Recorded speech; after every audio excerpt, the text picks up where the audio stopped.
A 7-year-old girl shouldn't be riding a city bus alone at night, but Sophie Harper wasn't supposed to do a lot of things, like crashing her mother's blind date with a billionaire or changing his entire life with one terrifying confession. When Ethan Calloway walked into that coffee shop expecting romance, he got something far more dangerous: the truth about what desperation looks like when it wears pigtails and carries a backpack. What happened next would either destroy 3 broken lives or build something none of them saw coming. Stay with me until the end, hit that like button, and drop a comment telling me what city you're watching from. I want to see how far this story travels. The coffee shop smelled like money. Ethan Calloway noticed it the second he pushed through the heavy glass door. That particular blend of overpriced espresso, leather briefcases, and the kind of perfume that cost more per ounce than most people's grocery bills. Madison Avenue establishments had a smell, success, ambition, the carefully maintained illusion that everyone here had their life figured out. He hated it. Not the wealth itself. Ethan had built his investment firm from nothing, turned calculated risks into an empire before his 30th birthday, and never apologized for the zeros in his bank account. What he hated was the performance. The fake laughs over martinis, the networking disguised as friendship. The women who looked at his watch before they looked at his face. Tonight was supposed to be different. Ethan checked his phone. 7:47 p.m. Rachel was 13 minutes late. His assistant had set this up, insisting he needed to get back out there after years of self-imposed isolation. Melissa meant well, but her definition of compatible seemed to begin and end with tax brackets and zip codes. He'd almost canceled twice. The corner table felt too exposed, too visible. Other patrons kept glancing over, not staring exactly, but that subtle recognition that came with occasionally appearing in Forbes or the Wall Street Journal. Ethan Calloway, they'd think, the youngest CEO in his sector, the widower who never talks about his wife, the single father who never brings his kid to company events. Let them look. He sipped his black coffee and tried not to think about how his son, James, had clung to his leg that evening before the babysitter arrived. The boy was only 6, but he had his mother's eyes, dark, perceptive, seeing straight through every excuse Ethan made about working late or traveling for business. "You don't want to go," James had said. Not a question. "It's just dinner." "Then why do you look sad?" "Kids. They didn't let you hide." Ethan had kissed the top of James's head and left anyway, because that's what functional adults did. They showed up. They tried. They pretended the empty half of the bed didn't still feel cold some mornings, even after 4 years. 7:51 p.m. He was giving this Rachel Rebecca person until 8 o'clock. Then he was, "Excuse me?"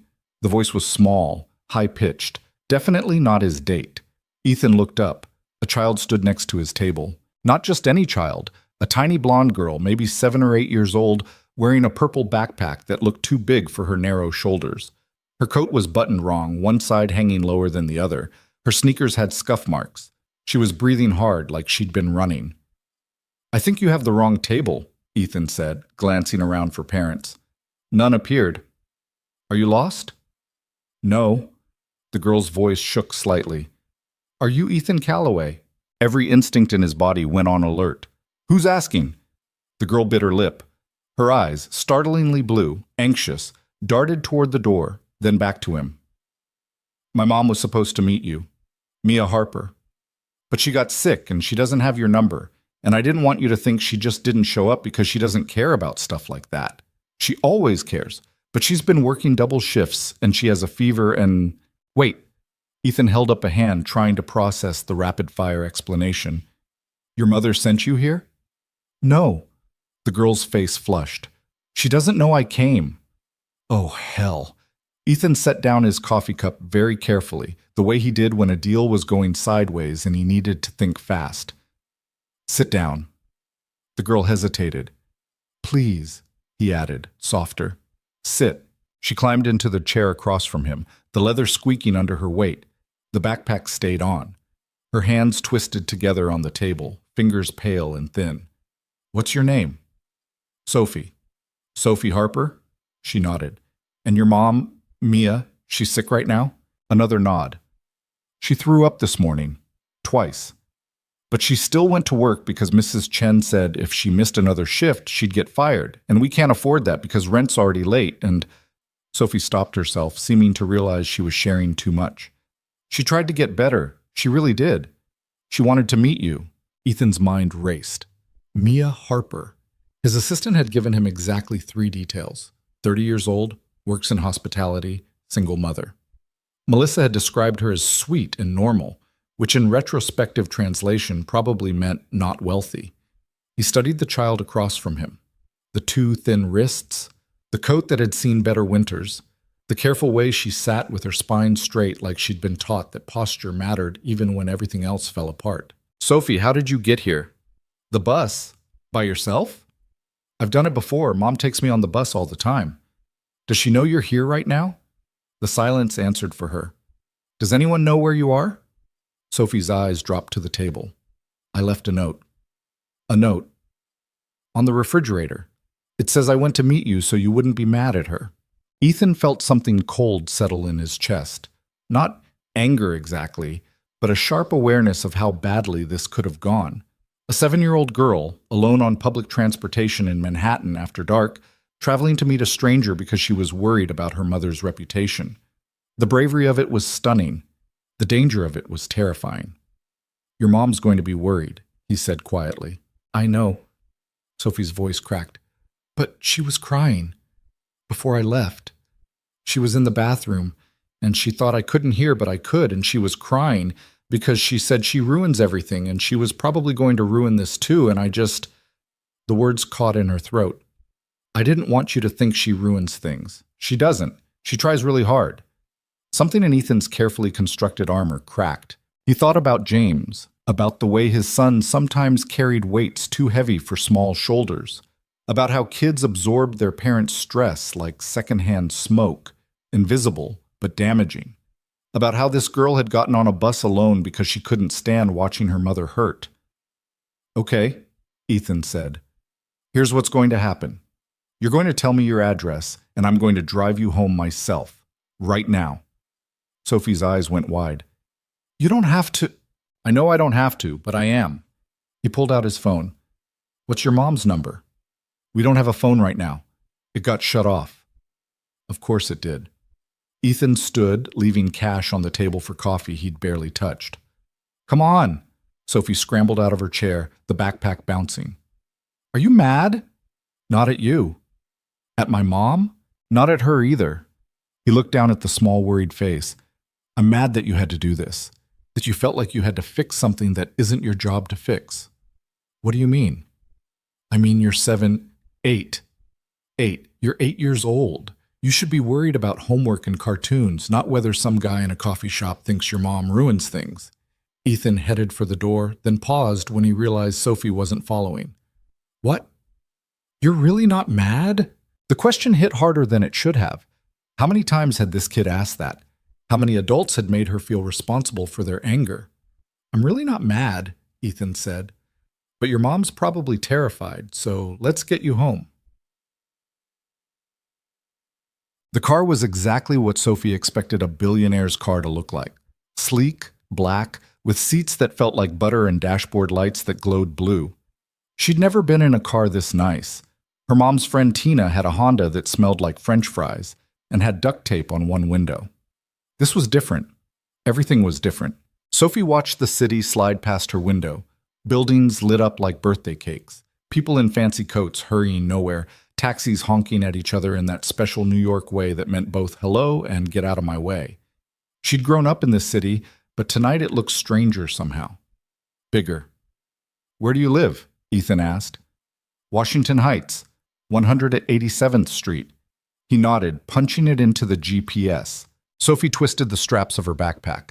The silence felt heavy, like she needed to fill it with something.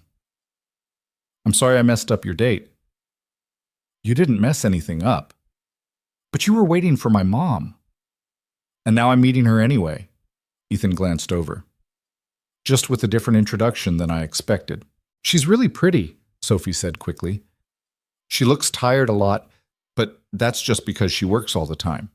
And she's nice. Everyone says she's nice, even Mrs. Chen, and she's mean to everybody. Who's Mrs. Chen? Her boss at the cleaning company. Mom works there in the morning, and then she works at the restaurant at night, and sometimes on weekends she helps at the bakery, but that's only when they need extra people.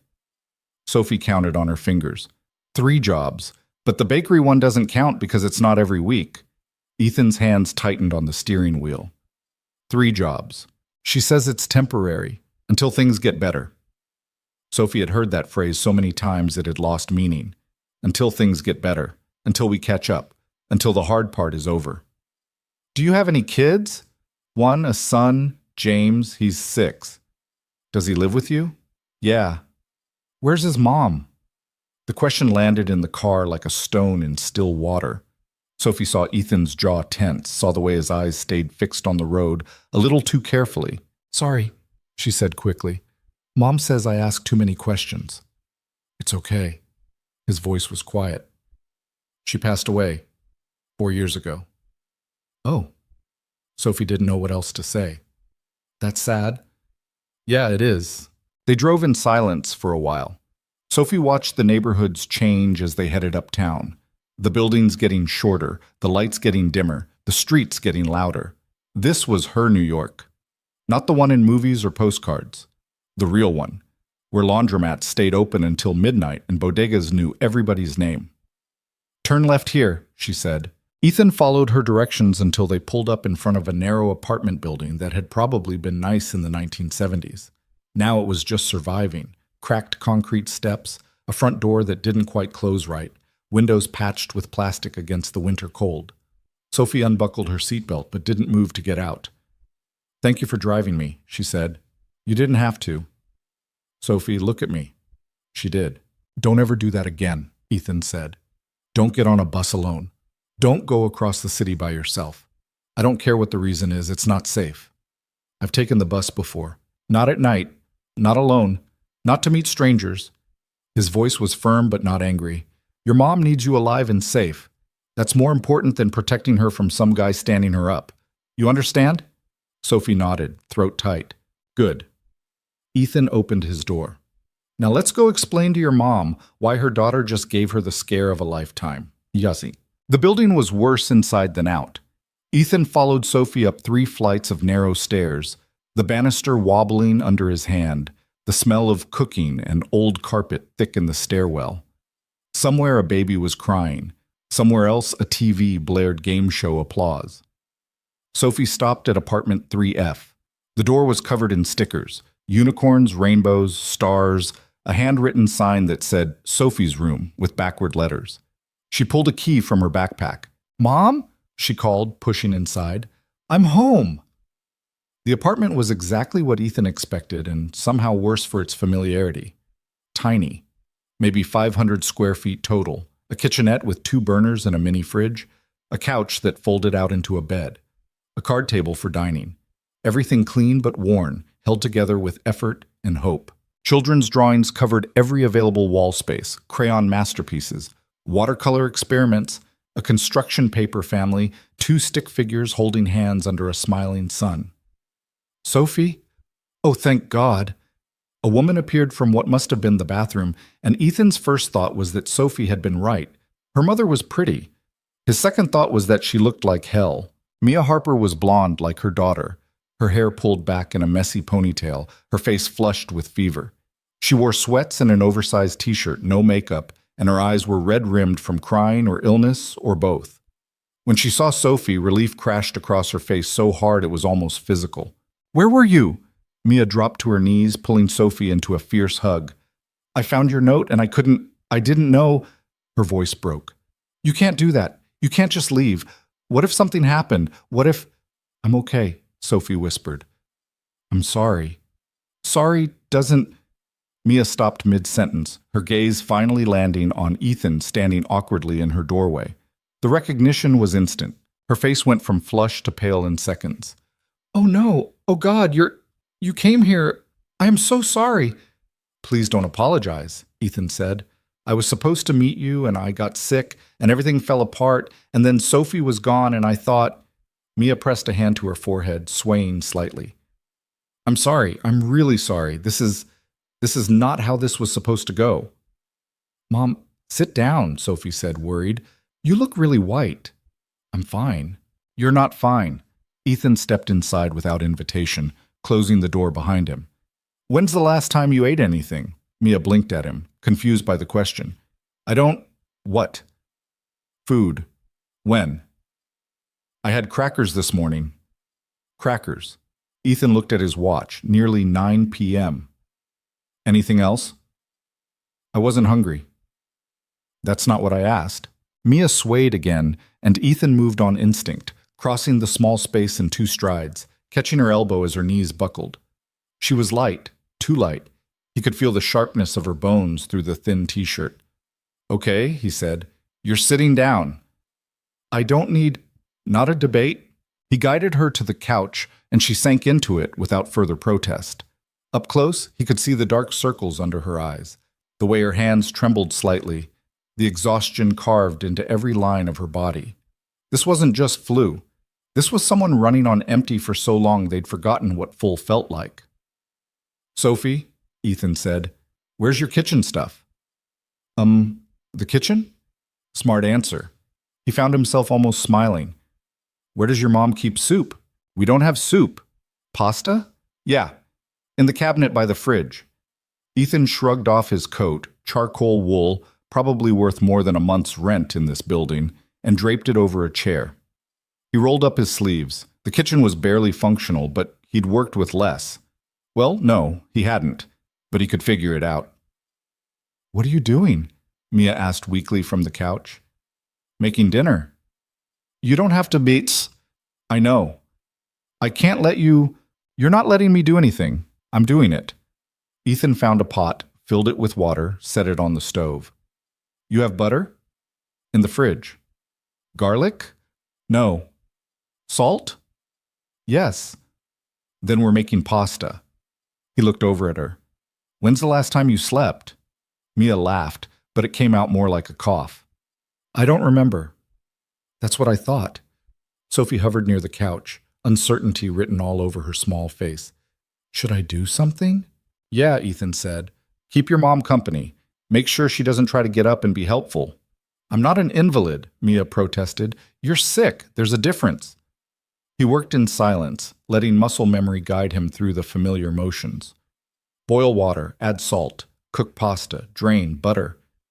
It was the kind of basic meal he made for James when the nanny had the night off, and neither of them wanted takeout. Behind him, he could hear Sophie talking quietly to her mother, explaining about the bus, about the coffee shop, about how she just wanted to make sure Ethan knew Mia wasn't the kind of person who stood people up. You took the bus alone? Mia's voice rose. Sophie, do you have any idea how dangerous… I know. Mr. Calloway already yelled at me. I didn't yell, Ethan corrected. You used your serious voice. That's not yelling. It's close. Despite everything, Ethan felt the corner of his mouth twitch. The kid had spirit, probably got it from her mother. He plated 2 servings of pasta, one large, one small, and brought them over. Eat. Mia stared at the plate like it was a puzzle. You made this. Revolutionary, I know. But you don't even know us. So? So why would you… She gestured helplessly at the food, at him, at the situation. This wasn't supposed to happen like this. How was it supposed to happen? I was supposed to meet you at the coffee shop. Wear the dress I bought. Be normal. Her voice cracked. Not be sick and poor and falling apart while you cook pasta in my terrible kitchen. Ethan sat down in the single armchair across from her, the furniture groaning under his weight.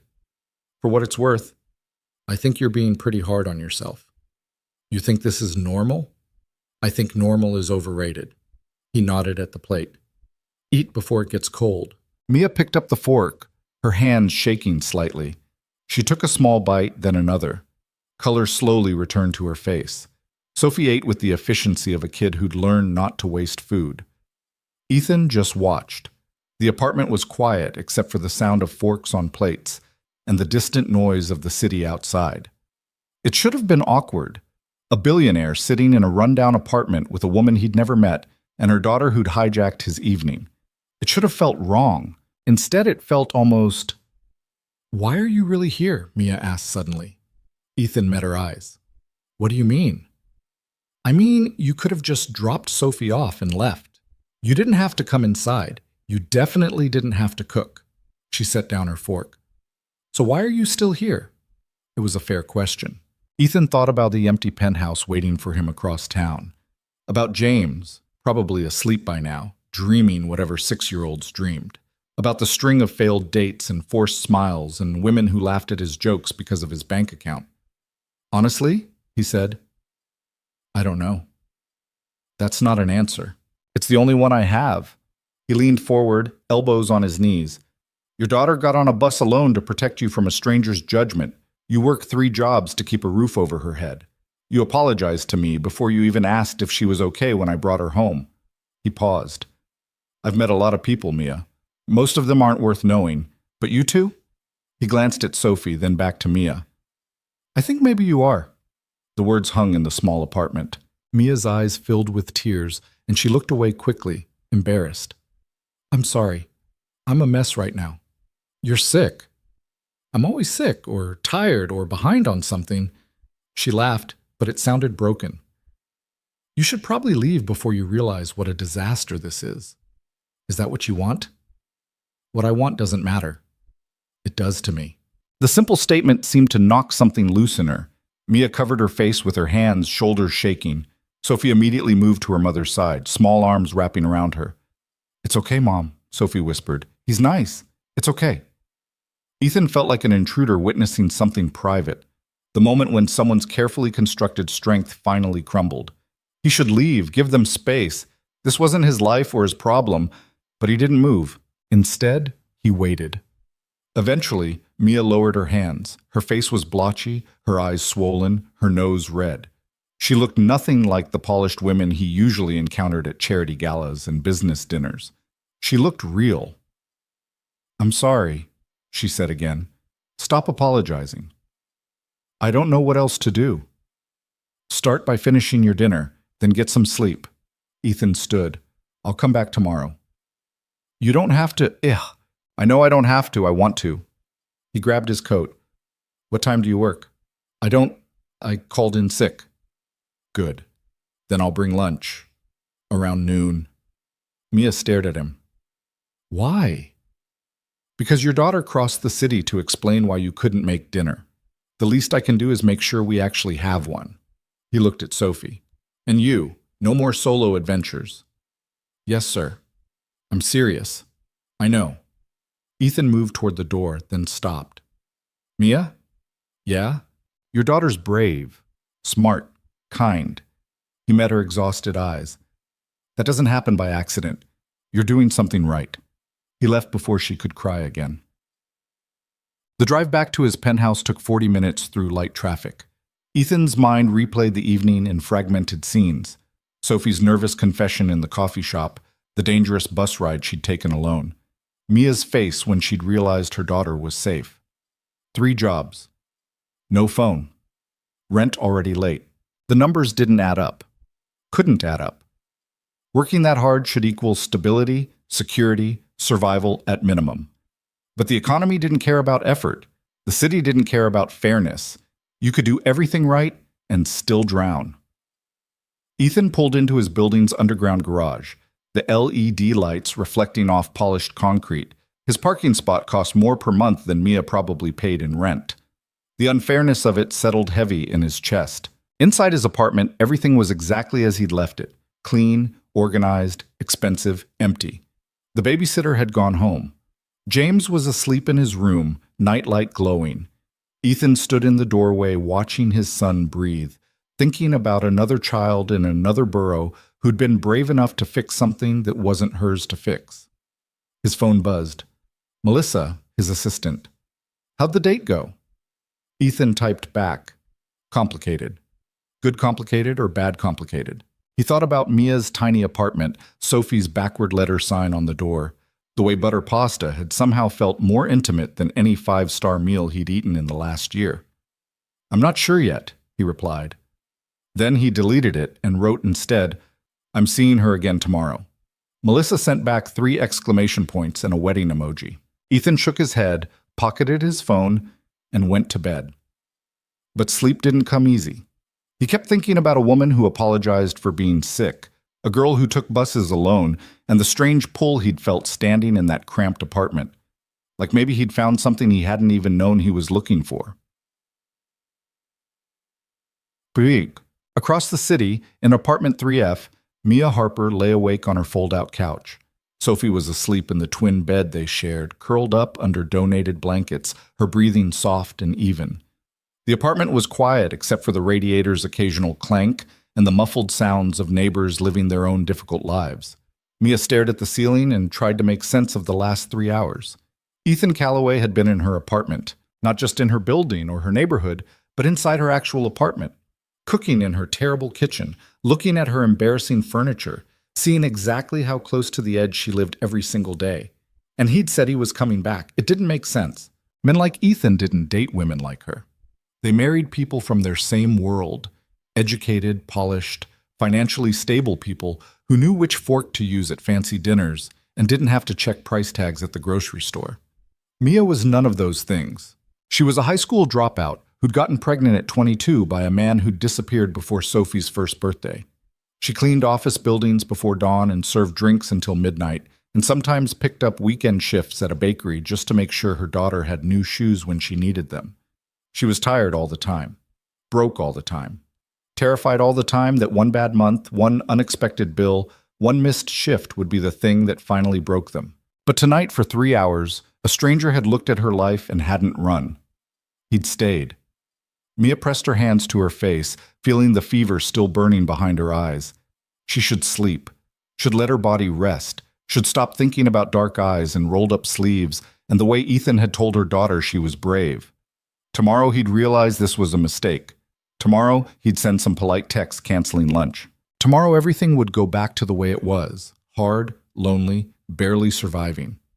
Mia closed her eyes and let herself believe, just for tonight, that maybe tomorrow could be different. Just for tonight. Mia woke to sunlight cutting through the gaps in her bedroom curtain and the immediate, disorienting realization that she'd slept past 6 a.m. for the first time in 3 years. Panic hit first. She bolted upright, the room spinning slightly from the sudden movement and the fever that still hadn't broken. Her phone? No, she didn't have a phone anymore. The kitchen clock. What time was it? Had she missed her shift? Mrs. Chen was going to fire her. She'd warned Mia twice already about reliability, and missing a morning shift without calling was, "Mom, you're awake." Sophie stood in the doorway, already dressed in her school uniform, backpack on. She held a piece of toast with peanut butter. "What time is it?" Mia's voice came out rough, her throat raw.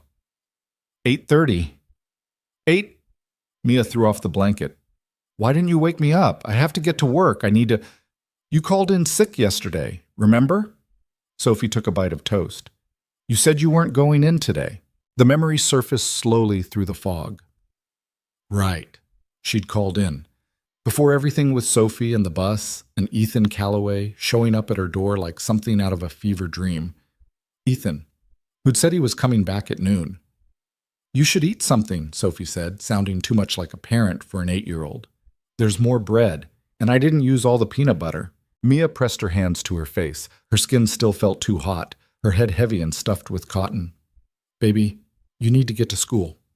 "I know, Mrs. Martinez from 2B said she'd walk me. She takes her kids at 9. "You asked Mrs. Martinez?" "This morning, when you were still sleeping." Sophie shifted her backpack. "She said it's no problem and that you should rest." Of course she did. Mrs. Martinez had 5 kids of her own and somehow still found time to help the struggling single mother upstairs. Mia made a mental note to bake her something when she had money for ingredients again. "Okay," Mia said. "Okay. Thank you for handling that." "Are you still sick?" "A little." "Is Mr. Calloway still coming?" The question landed heavy in the small room. Mia had spent half the night convincing herself that last night had been an aberration, a moment of kindness that wouldn't survive daylight and second thoughts. Men like Ethan didn't follow through. They didn't actually show up for women like her. "I don't know," Mia said honestly. "I think he will." Sophie finished her toast. "He seemed like the kind of person who does what he says." "You can't always tell." "Maybe, but I could tell with him." Sophie glanced at the kitchen clock. "I have to go." Mrs. Martinez gets mad if people are late. Mia stood on shaky legs and pulled her daughter into a hug, breathing in the strawberry scent of the cheap shampoo they shared. I love you. Be good at school. I'm always good at school. I know you are. Sophie pulled back, studying her mother's face with those two observant blue eyes. You should take a shower. You look really tired. Thanks, baby. I mean it in a nice way. Despite everything, Mia almost smiled. I know you do. After Sophie left, the apartment fell into that particular kind of silence that came from being alone in the daytime when you were usually at work. Mia stood in the middle of her tiny living space and tried to figure out what the hell she was supposed to do now. Ethan wasn't coming. He'd had time to think, to realize that whatever impulse had driven him to cook pasta in a stranger's kitchen had been temporary insanity. Men like him didn't date women like her. They just didn't. The universe had rules about these things. Still, she should probably shower, just in case. The bathroom was barely big enough to turn around in, the shower pressure weak and inconsistent. Mia stood under the lukewarm spray and tried not to calculate how much hot water cost per minute. Some habits died hard. When she emerged, wrapped in a towel that had seen better years, she caught sight of herself in the mirror and understood what Sophie had been trying to say.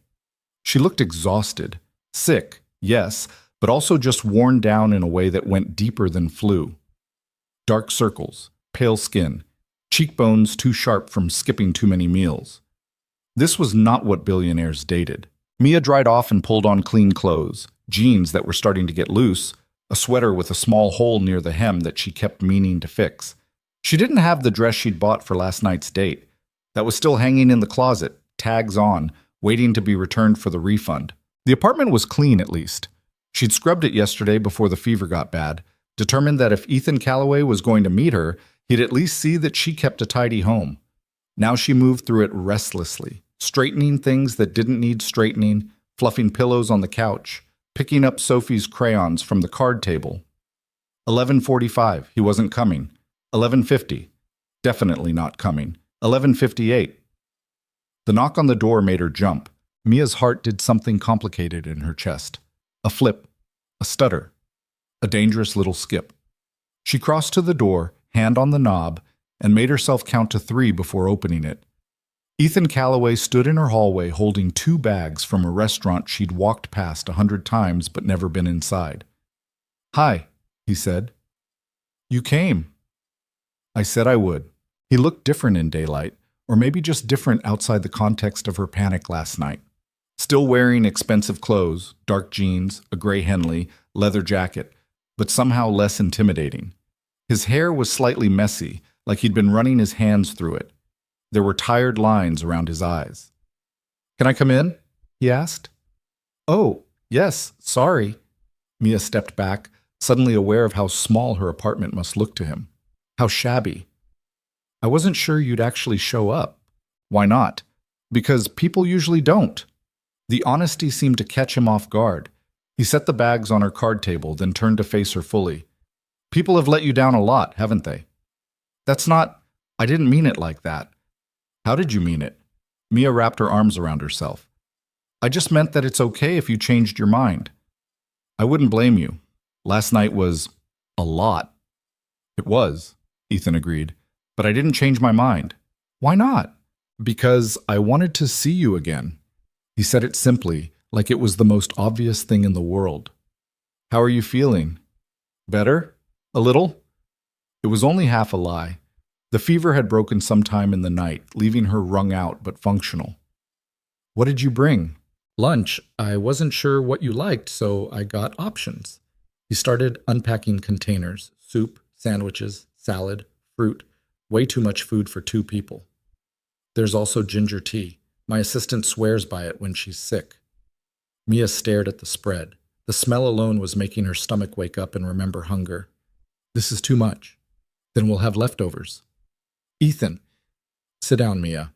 There was something in his voice, not quite in order but close, the kind of tone that came from being used to people listening when you spoke. Mia should have bristled at it, should have reminded him this was her apartment, her life, her choice. Instead, she sat. Ethan took the seat across from her, the card table wobbling slightly under his weight. Up close, in better light, She could see details she'd missed last night. A small scar near his left eyebrow, flecks of gold in his dark eyes. The way his hands moved with careful precision, like everything he did was deliberate.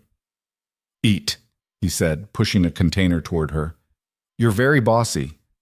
"I run a company. It's an occupational hazard." "What kind of company?" "Investment firm. We manage portfolios, handle acquisitions, advise on mergers." He paused. "It's boring unless you like numbers." "Do you like numbers?" "Sometimes. They make sense. They follow rules." He opened his own container, some kind of grain bowl that probably cost more than Mia's weekly grocery budget. "People are messier." "Yeah, they are." They ate in silence for a while. The soup was good, real vegetables, rich broth, the kind of thing that tasted like someone's grandmother made it, even though Mia knew it came from a restaurant kitchen. She tried not to eat too fast, tried not to look desperate, even though she was definitely desperate. "Sophie get to school okay?" Ethan asked. "Yeah, my neighbor walked her." "Good." He set down his fork. "I've been thinking about last night." Here it comes, Mia thought, the gentle letdown, the "this was nice but impractical" speech. She braced herself. "That bus route she took," Ethan continued, "it crosses some rough neighborhoods. She could have been hurt, or worse." "I know." "Does she do that often? Travel alone?" "No. Never." Mia's hands tightened around her spoon. "I take her everywhere. We do everything together. But yesterday I was so sick and she must have been scared and I didn't—" Her voice cracked. "I didn't know she'd do something like that." "She did it because she loves you." "She did it because I'm failing her." "That's not what I saw." "What did you see?" Mia challenged. "Because from where I'm sitting, I see a kid who had to fix her mother's problems, who felt responsible for making sure some stranger didn't think badly of me. That's not normal. That's not okay." "You're right. It's not okay." Ethan leaned forward. "But not because you're failing, because you're doing it alone." The words hit harder than they should have. Mia looked away, blinking against the sudden burn in her eyes. "I don't have a choice about that." "Where's her father?" "Gone. He left when I was 6 months pregnant. Said he wasn't ready to be a dad." She laughed bitterly. "Turns out he was right about that." "Does he pay support?" "No, I don't even know where he is." Mia stirred her soup without eating it. "It's fine. We manage." 3 jobs isn't managing. It's drowning." "What do you want me to say?" The words came out sharper than intended. "That it's hard? That I'm tired? That sometimes I cry in the bathroom because I don't know how we're going to make rent, and I can't let Sophie see me fall apart?" She set down her spoon with a clatter. "I know my life is a mess. I know I should have made better choices. But I'm doing the best I can with what I have, and if that's not good enough for you, then—" "Mia." Ethan's voice was quiet. "Breathe." She realized she was breathing too fast, her chest tight. The fever might be gone, but the exhaustion wasn't. And defending herself against criticism that hadn't even been voiced yet was using energy she didn't have. "I'm not judging you," Ethan said. "I'm worried about you." "Why? You don't even know me." "I know enough. You know I'm poor and desperate and apparently raising a kid who thinks she has to save me from my own life." Mia pressed her hands to her face. "That's not exactly a great first impression." "You want to know what my first impression was?" "Not really." He told her anyway. "I thought you were brave. Sophie told me about the 3 jobs, about rent being late, about you working through being sick because you couldn't afford to miss a shift. And then when I got here, I saw how you dropped everything to hold your daughter, how you put her first even when you could barely stand up." He paused. "That's not failure, Mia. That's strength." "It doesn't feel like strength." "It wouldn't, but that's what it is." Mia lowered her hands and found him watching her with an expression she couldn't quite read. Not pity. Something else. Something that made her feel exposed and seen in a way that was both terrifying and oddly comforting. "Why are you here?" she asked quietly. "Really?" Ethan was quiet for a long moment. "My wife died 4 years ago. Cancer. She fought it for 18 months, and I watched her fade a little more every day." His voice was steady but distant, like he was reciting facts rather than reliving them. "When she was gone, I threw myself into work, built the company bigger, made more money. Stayed so busy I didn't have time to feel anything." Mia waited. "I've dated since then, he continued. Tried to. But most of the women I meet are interested in the CEO, not the person. They want the lifestyle, the status, the access to wealth. He looked at her directly. You're the first person in years who's looked at me and seen a problem. That's not... You apologized for being sick, for your apartment, for existing in a way that wasn't polished and perfect. A slight smile touched his mouth. Nobody apologizes to me, Mia. They want things from me.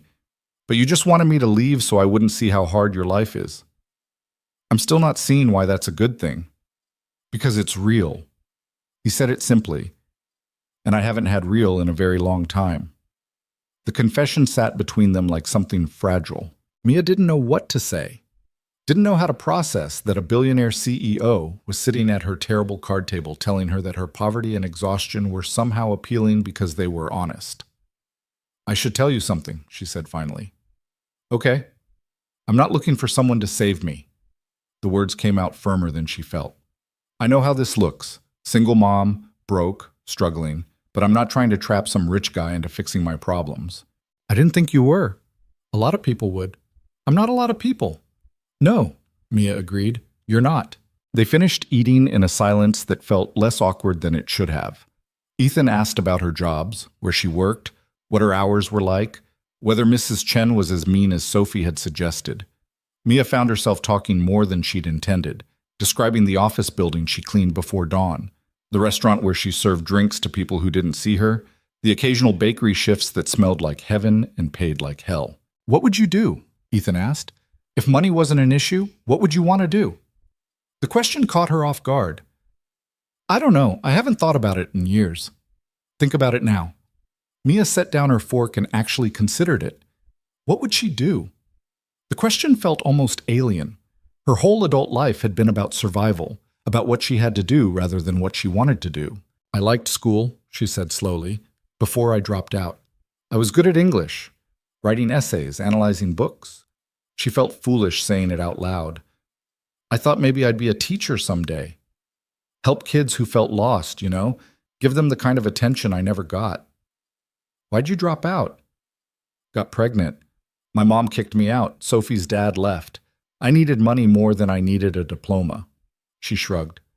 Story as old as time. You could go back. Get your GEDs. When? Between the morning shift and the night shift? Mia shook her head. That's a nice fantasy, but it's not realistic. Why not? Because I have a daughter to feed and rent to pay and no time for dreams. Dreams don't have to be impractical, says the man who already made his dreams come true. It came out more bitter than she'd intended. Ethan didn't flinch, but something shifted in his expression. Awareness, maybe, of the gulf between their realities. You're right, he said quietly. I don't know what it's like to choose between food and education, between a child's needs and your own future. He paused. But I know what it's like to forget you're allowed to want things, to spend so long surviving that you forget what living feels like. Mia looked at him, really looked, past the expensive clothes and the easy confidence. She saw the tired lines around his eyes, the careful way he held himself, the weight he carried that had nothing to do with money. Your wife, she said. You loved her. Yeah. And losing her broke something in you. Yeah. So you filled the broken parts with work and money and staying busy because that was easier than feeling it. Ethan's jaw tightened. Is there a question in there? No, just recognizing a fellow survivor. Mia gathered the empty containers, needing something to do with her hands. We're more alike than you think. You hide in your work. I hide in mine. Different tax brackets, same damage. Maybe. Definitely. She stood to throw away the trash, and Ethan stood too, their small space suddenly feeling smaller with both of them upright. He was taller than she'd realized. She barely came up to his shoulder. The card table created a barrier between them, flimsy but present. Thank you for lunch, Mia said. You didn't have to do that. I wanted to. Why? Because Sophie crossed the city to tell me you weren't the kind of person who stands people up. I figured I should prove I'm not the kind of person who stands people up either. He pulled out his phone. Give me your number. I don't have a phone right now. It got shut off. Then I'm getting you one. Absolutely not. Mia? No. She crossed her arms. I'm not taking charity. I'm not some project for you to fix. It's not charity. It's safety.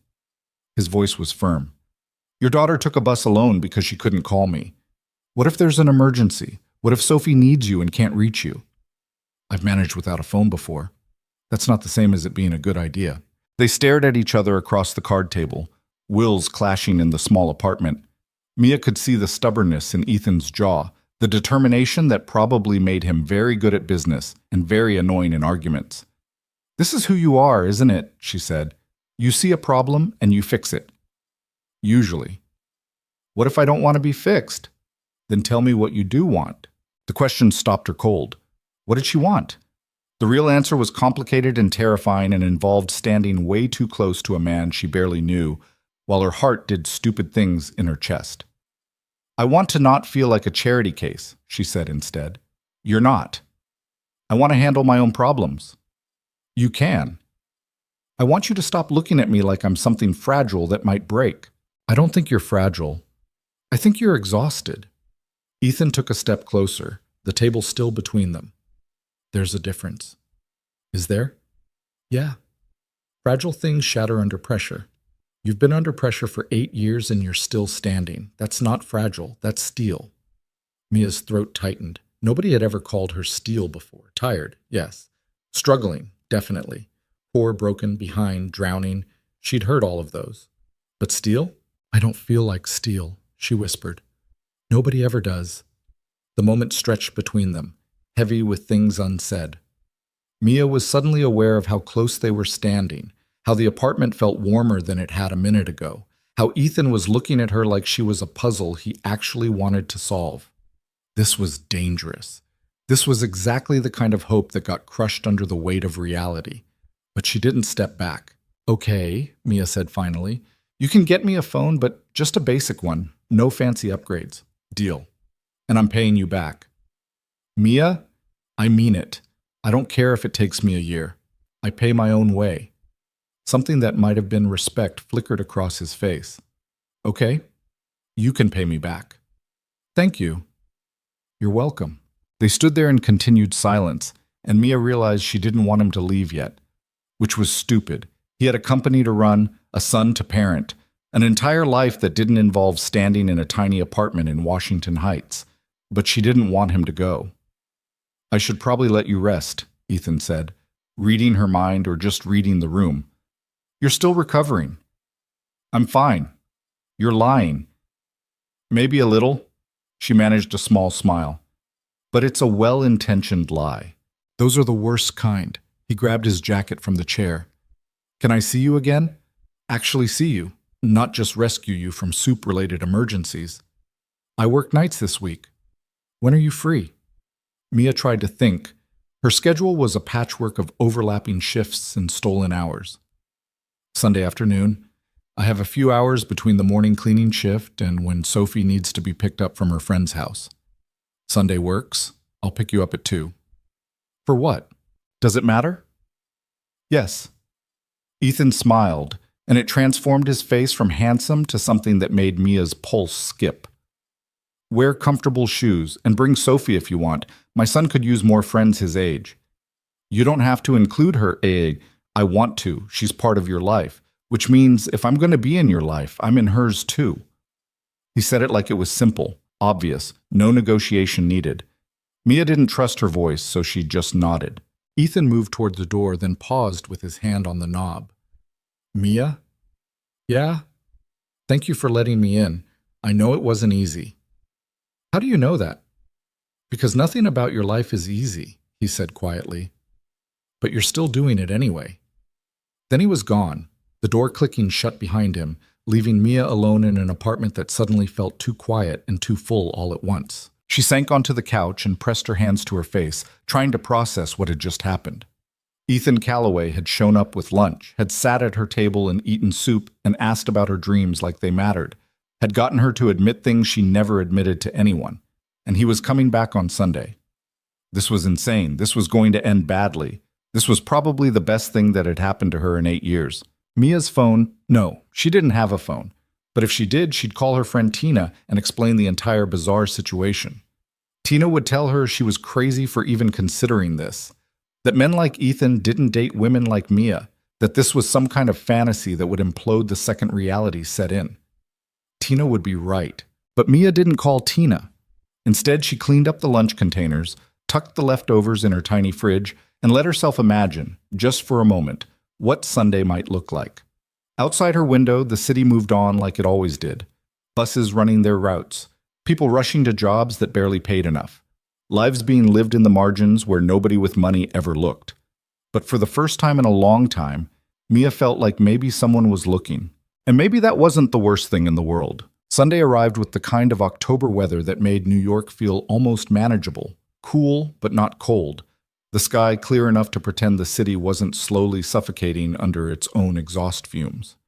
Mia had been awake since 4:30 for her cleaning shift, scrubbing toilets in an office building in Midtown while executives slept in their comfortable beds, dreaming whatever people with money dreamed about.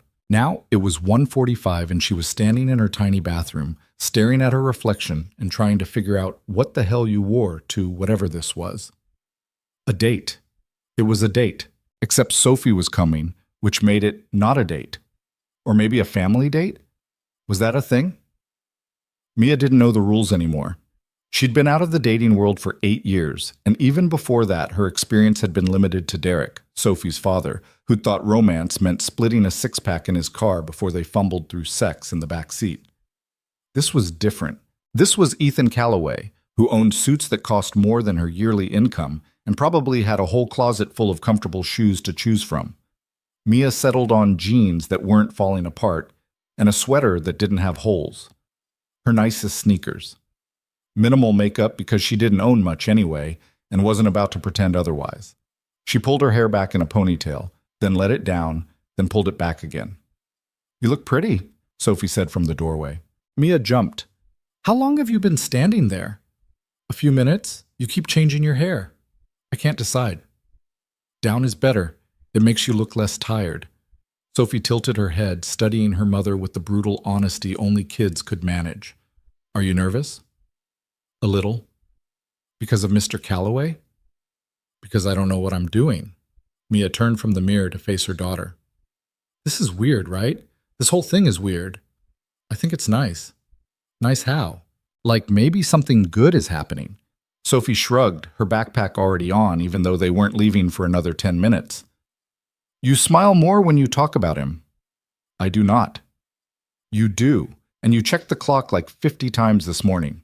Mia couldn't argue with that.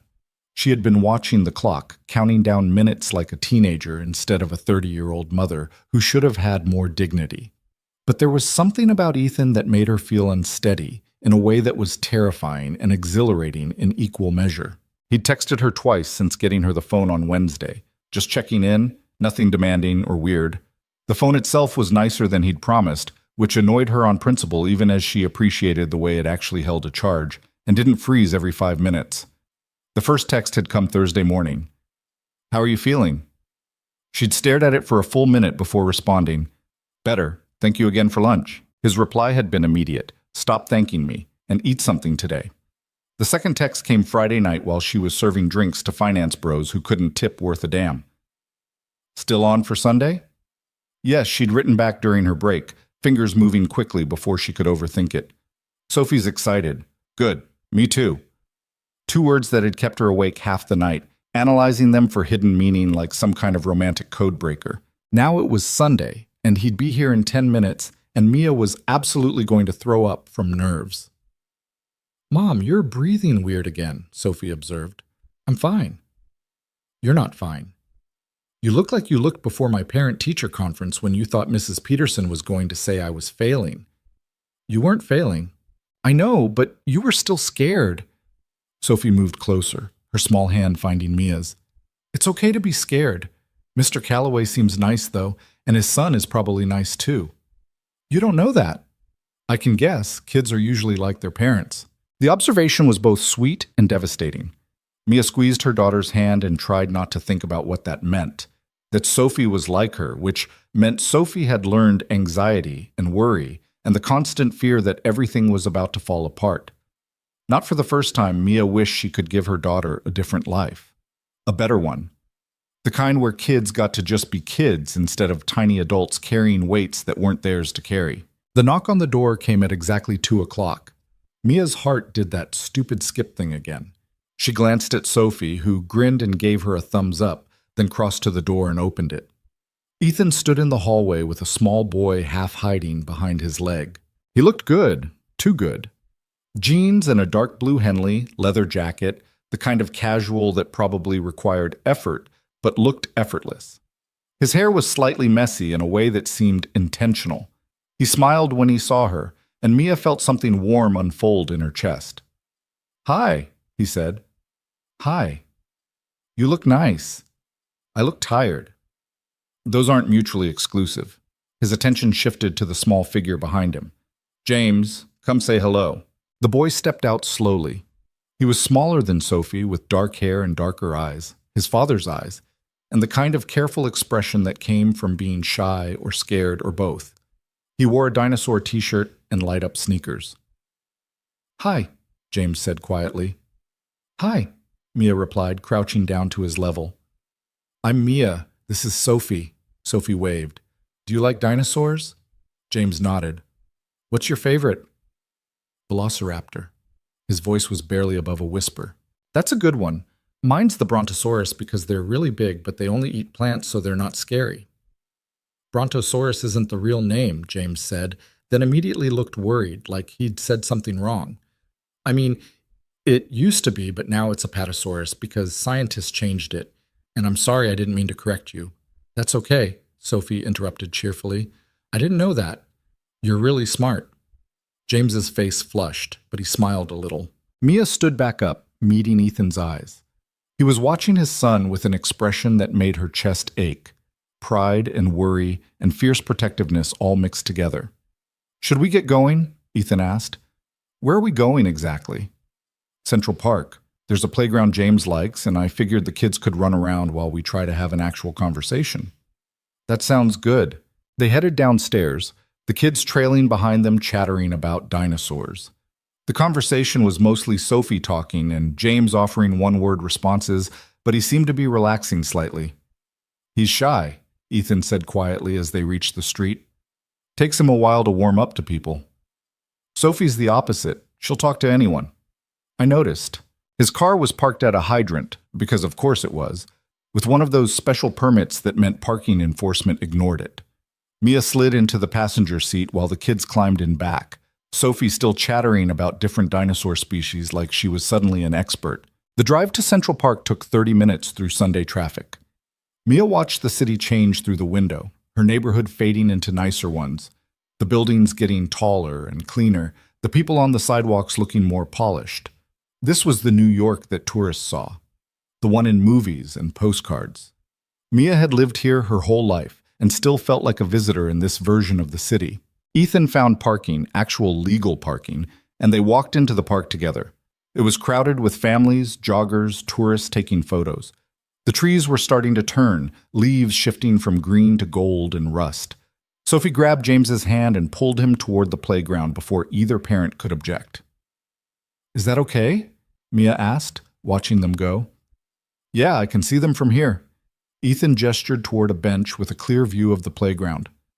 "Want to sit?" They sat. For a moment, neither of them spoke. Around them, the park hummed with life. Kids screaming in delight, parents calling out warnings, someone playing guitar badly in the distance. It was the kind of beautiful chaos that made the city feel almost livable. "Thank you for this," Mia said finally. "You don't have to keep thanking me." "I know, but I want to." She watched Sophie push James on a swing, his initial hesitation melting into something that might have been joy. She needed this. We both did. So did we. Ethan leaned back, arms stretched across the back of the bench. James doesn't have a lot of friends. He's painfully shy, struggles in social situations. His therapist says it's related to losing his mom so young, attachment issues, fear of abandonment, the whole clinical checklist. He sees a therapist? Twice a week. Has since he was 4. Ethan's voice was matter-of-fact, but Mia heard the weight underneath. After Sarah died, he stopped talking for 6 months. Just completely shut down. The therapist helped, but it's been slow going. Mia looked at him, really looked. Saw past the expensive clothes and easy confidence to the father underneath, who was just as scared and tired as she was, just with a different set of problems. That must have been terrifying, she said quietly. It was. Still is sometimes. I wake up some nights convinced I'm screwing him up irreparably, that he's going to need therapy for the rest of his life because I can't figure out how to be both parents at once. Welcome to single parenting. The guilt never stops. Ethan laughed, but it sounded hollow. How do you do it? 3 jobs? No support system? Raising a kid who's somehow well-adjusted and kind despite everything? I don't know if I'm doing it right. Most days I'm just trying not to drown. Mia pulled her knees up, wrapping her arms around them. And Sophie's not perfectly adjusted. She has nightmares, worries about money, even though I try to hide it from her. Takes on responsibilities that aren't hers because she's seen me struggle too many times. She rode a bus alone to protect your reputation. Exactly. That's not normal 8-year-old behavior. Neither is complete emotional shutdown, Ethan said. But here we are, 2 broken people trying to raise kids who are less broken than we are. The honesty of it was startling. Mia had spent so long pretending she had everything together, even when she didn't, even when she was falling apart, that hearing someone else admit they were broken too felt like permission to stop performing. Can I ask you something? She said. Yeah? Why me? Really? She turned to face him fully. You could date anyone, someone from your world who understands the life you live, someone who's not one emergency away from eviction. Ethan was quiet for a long moment, watching the kids play. James was laughing now, actually laughing, as Sophie showed him how to pump his legs on the swing. After Sarah died, I dated, he said finally. Went through the motions because people kept telling me I needed to move on, move forward, start living again. He shook his head. But every woman I met wanted something from me. Access to my money, my connections, my status. They'd laugh at jokes that weren't funny and agree with opinions they didn't share and pretend to love James when really they just tolerated him as part of the package. That sounds lonely. It was. Still is. He looked at her. And then your daughter showed up at a coffee shop to explain why you couldn't make dinner, and I realized I'd spent 4 years around people who wouldn't cross the street to help me, let alone cross the city. You work 3 jobs, and you're still raising a kid with more courage and compassion than most adults I know. That's not something I can buy or leverage or negotiate. That's real. Mia felt her throat tighten. I'm still poor. I don't care. Your friends probably will. I don't care about that either. Ethan, what do you want me to say? His voice was gentle but firm. That I'm looking for someone appropriate, someone who fits into my world without causing waves? He shifted closer. I have that world. The penthouses and the galas and the people who smile while they stab you in the back. It's empty, and I'm tired of empty. The confession hung between them, raw and honest. Around them, the park continued its chaos. Kids playing, dogs barking, life happening at full volume. But in this small pocket of space on a bench with a clear view of their children, everything felt quiet and focused. I don't know how to do this, Mia admitted. The last time I dated someone, I was 22 and stupid and thought I could fix a man who didn't want to be fixed. It ended with me pregnant and alone. I'm not asking you to fix me. What are you asking? For a chance, to see if this thing between us is as real as it feels. Ethan's hand moved to the bench between them, not quite touching hers, but close enough that she could feel the warmth. I like you, Mia. I like your daughter. I like that you told me off for trying to buy you a phone and then made me agree to let you pay me back even though we both know you probably won't. I like that you're terrified right now, but you showed up anyway. How do you know I'm terrified? Because you're shaking. She was.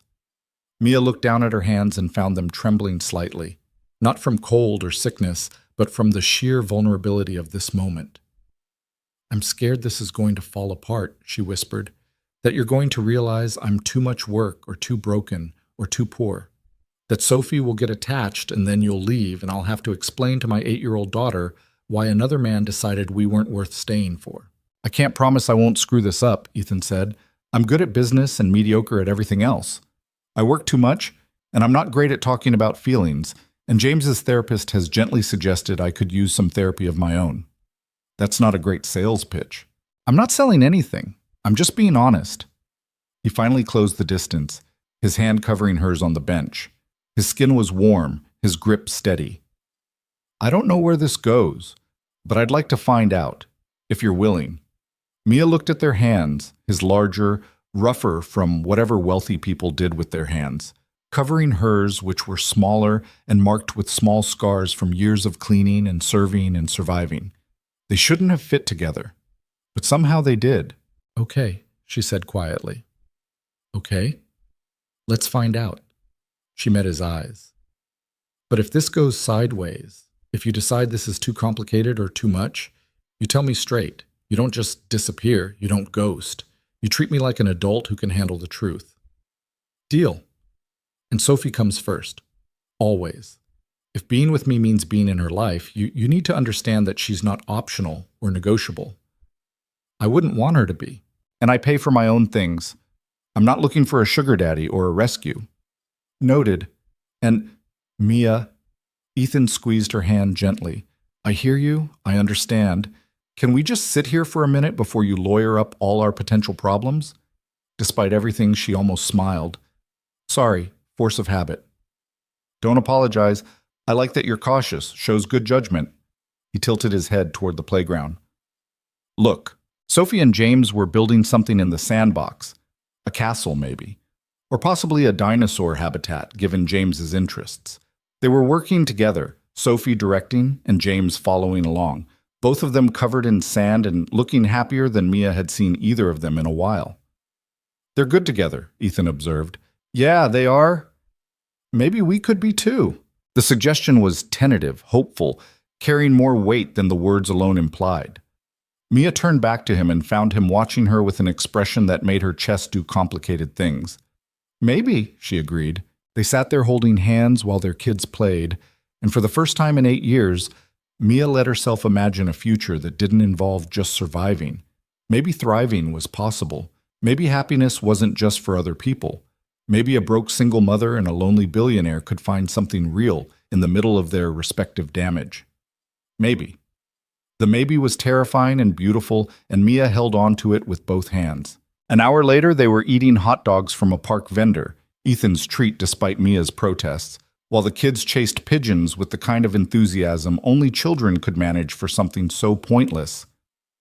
This is not how I usually spend my Sundays, Ethan said, watching James shriek with laughter as a pigeon flew directly at his face.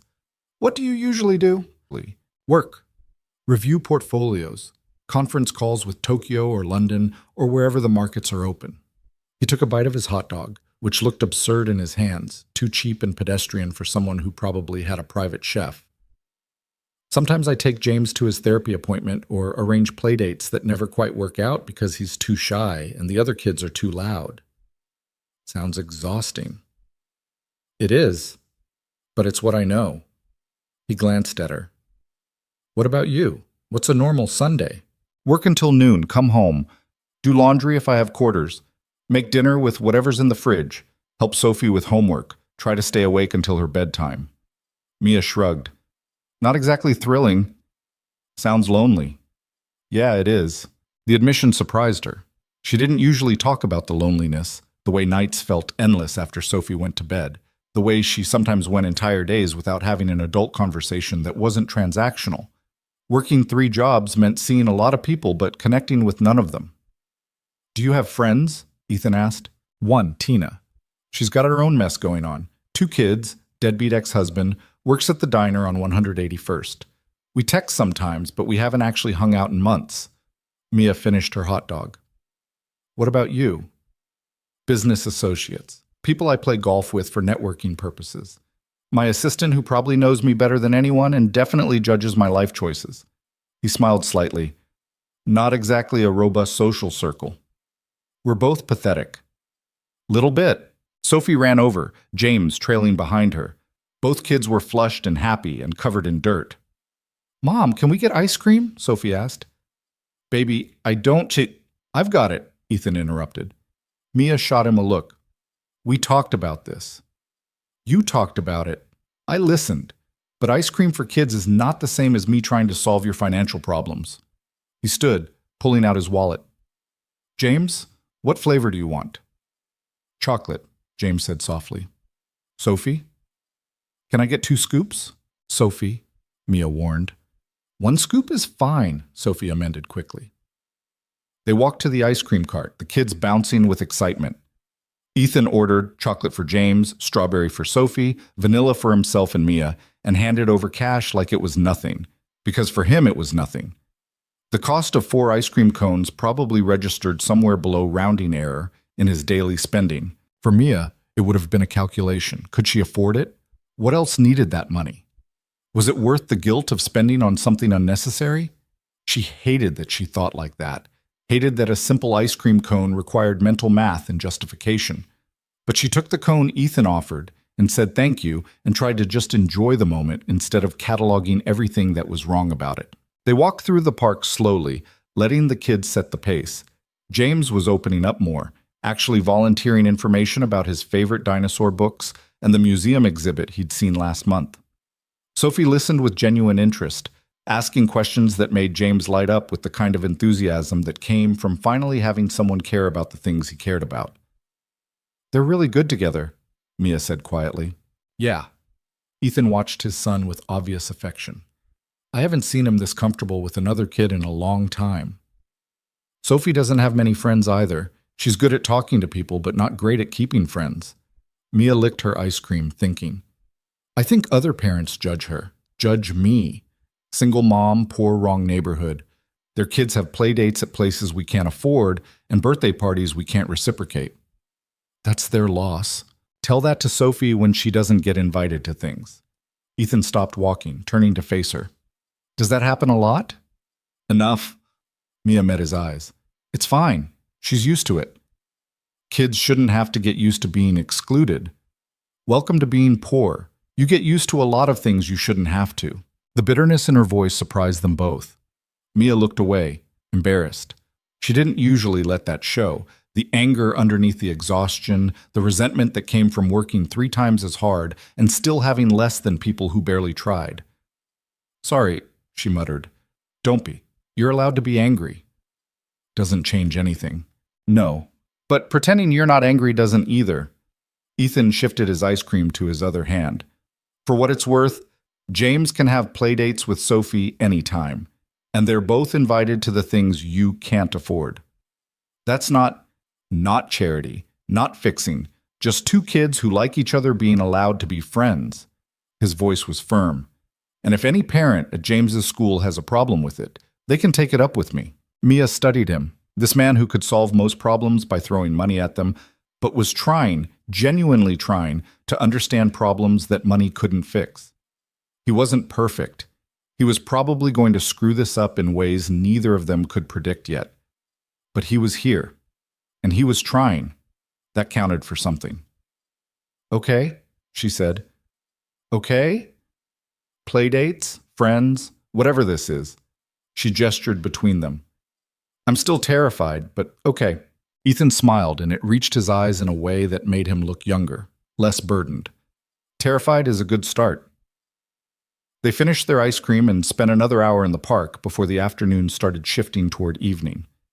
Sophie and James had progressed from cautious acquaintances to actual friends, making plans for future dinosaur discussions and playground adventures. When they finally headed back to the car, both kids were tired in that good way that came from fresh air and running around. James fell asleep almost immediately in the back seat, his head tilted at an uncomfortable angle against the window. Sophie lasted longer, chattering about everything they'd done until her words started slurring together. By the time they reached Washington Heights, she was out too. I'll carry her up, Ethan said, parking in front of Mia's building. You don't have to. I know, but James is already asleep and I can't carry 2 kids. He got out of the car, circling around to Sophie's side. Mia watched him lift her daughter carefully, adjusting her weight so her head rested on his shoulder. Sophie didn't wake, just made a small noise and settled against him like this was normal, like being carried by someone who wasn't her mother was safe. The image did something to Mia's carefully constructed walls. She grabbed Sophie's backpack and led the way upstairs, hyper-aware of Ethan behind her, carrying her sleeping child through a building that probably horrified him, even though he was too polite to say so. At her door, she fumbled with the keys, suddenly nervous in a different way than before. This was her home. Her space. Letting him in felt significant beyond the physical act of opening a door. Inside, Mia pulled back the covers on the twin bed, and Ethan laid Sophie down gently. She stirred slightly, murmuring something about dinosaurs before settling back into sleep. Mia pulled the blanket up, tucking it around her daughter with the practiced efficiency of 8 years' worth of bedtimes. When she turned around, Ethan was standing in the middle of her tiny apartment, looking somehow too large for the space. "Thank you," Mia said quietly, "for today, for all of it. Thank you for coming, for taking a chance on this. I'm still not sure it's a smart chance. Probably not." He moved closer, not quite touching, but close enough that she could smell his cologne, something expensive and subtle. "But maybe smart is overrated," says the man who built a fortune on smart decisions. "Maybe I'm tired of smart."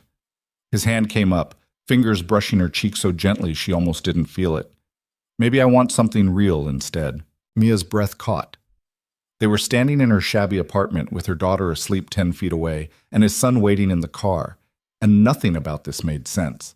But sense was overrated too, apparently. "I should let you go," she whispered. "James is waiting." "Yeah." But Ethan didn't move. Neither did Mia. They stood there in the small space between the couch and the kitchen, close enough to kiss if either of them was brave enough to close the distance. But neither was. Not yet.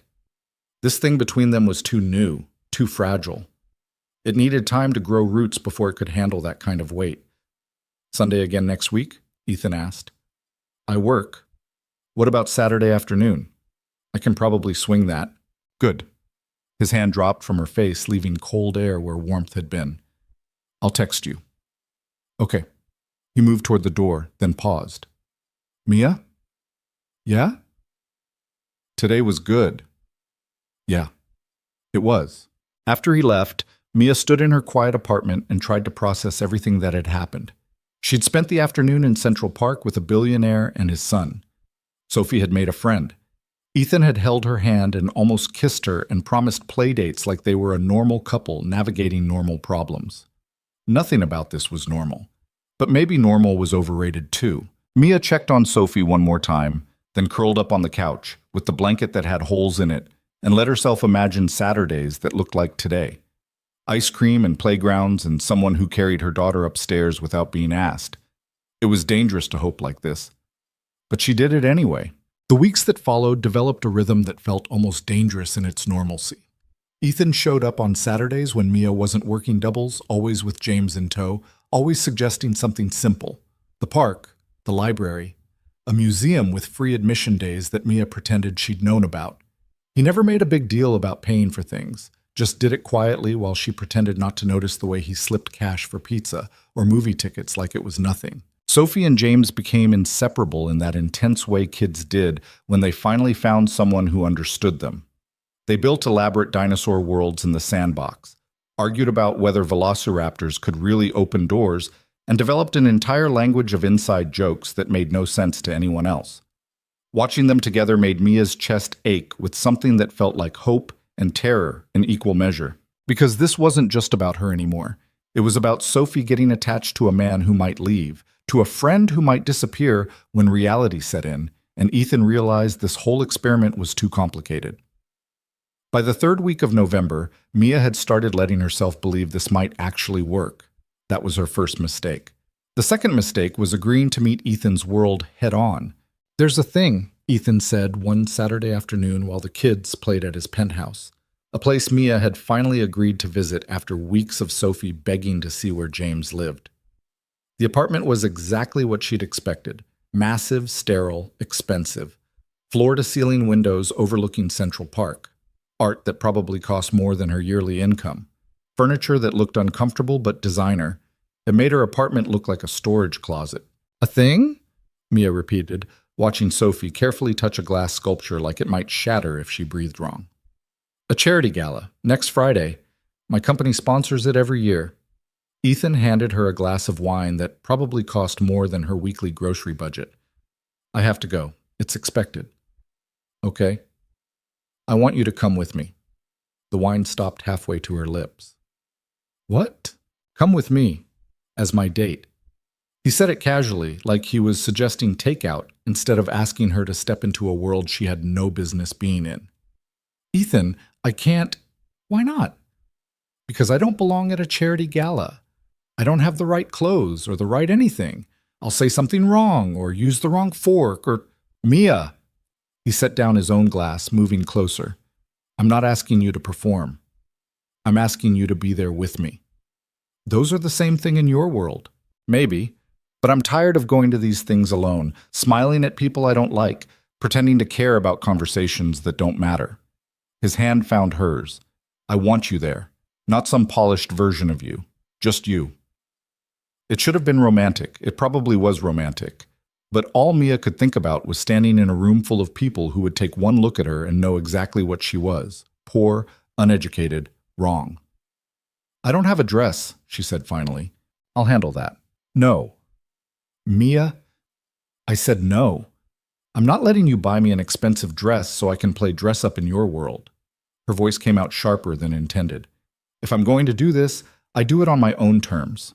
Ethan studied her for a long moment. Okay, what are your terms? I'll find a dress, something I can afford. And if it's not fancy enough for your friends, then they can deal with it.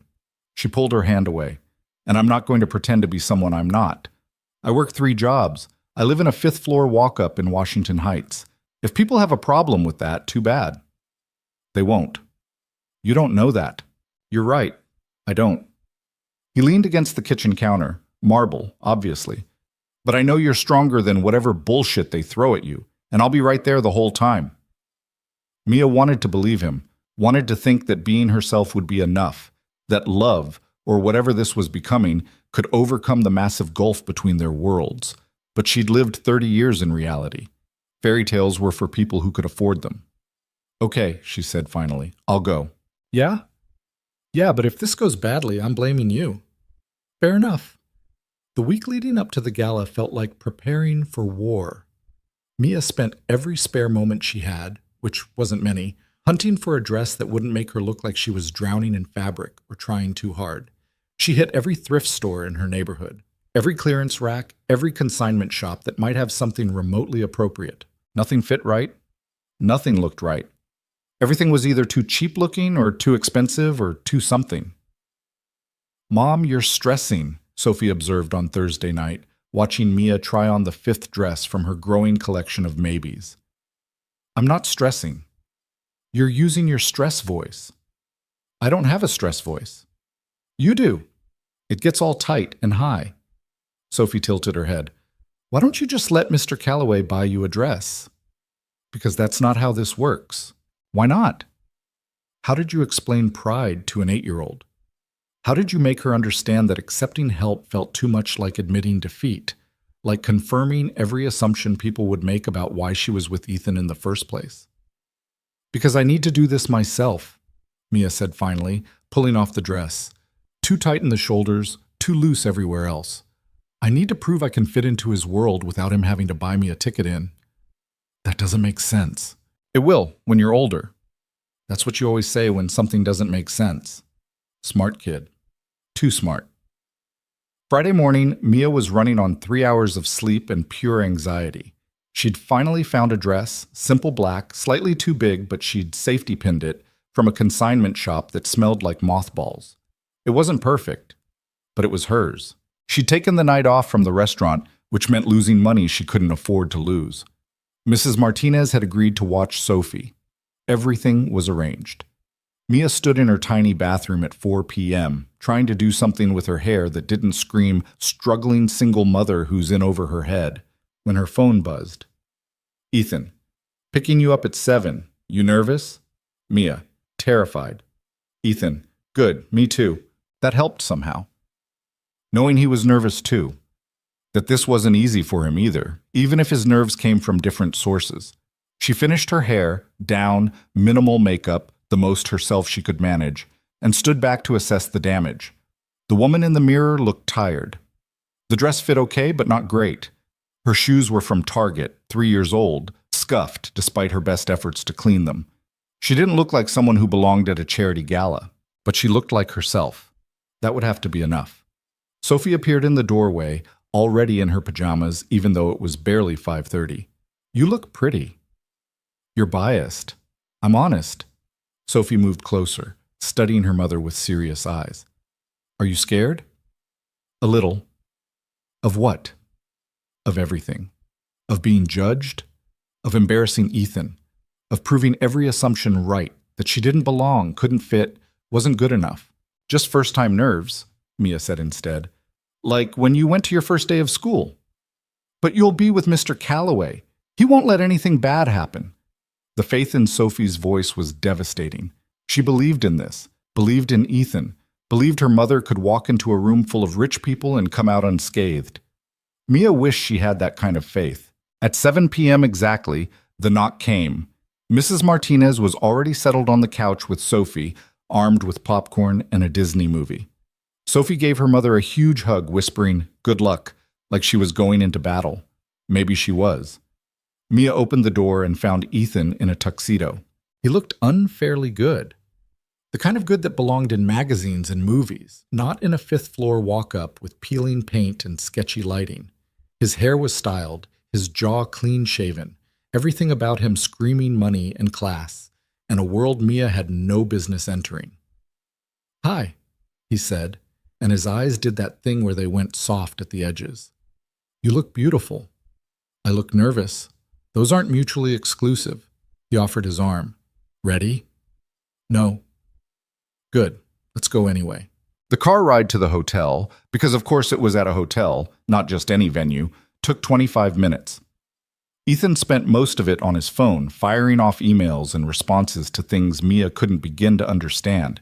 She watched the city pass by her window and tried not to throw up from nerves. "Stop thinking so loud," Ethan said without looking up from his phone.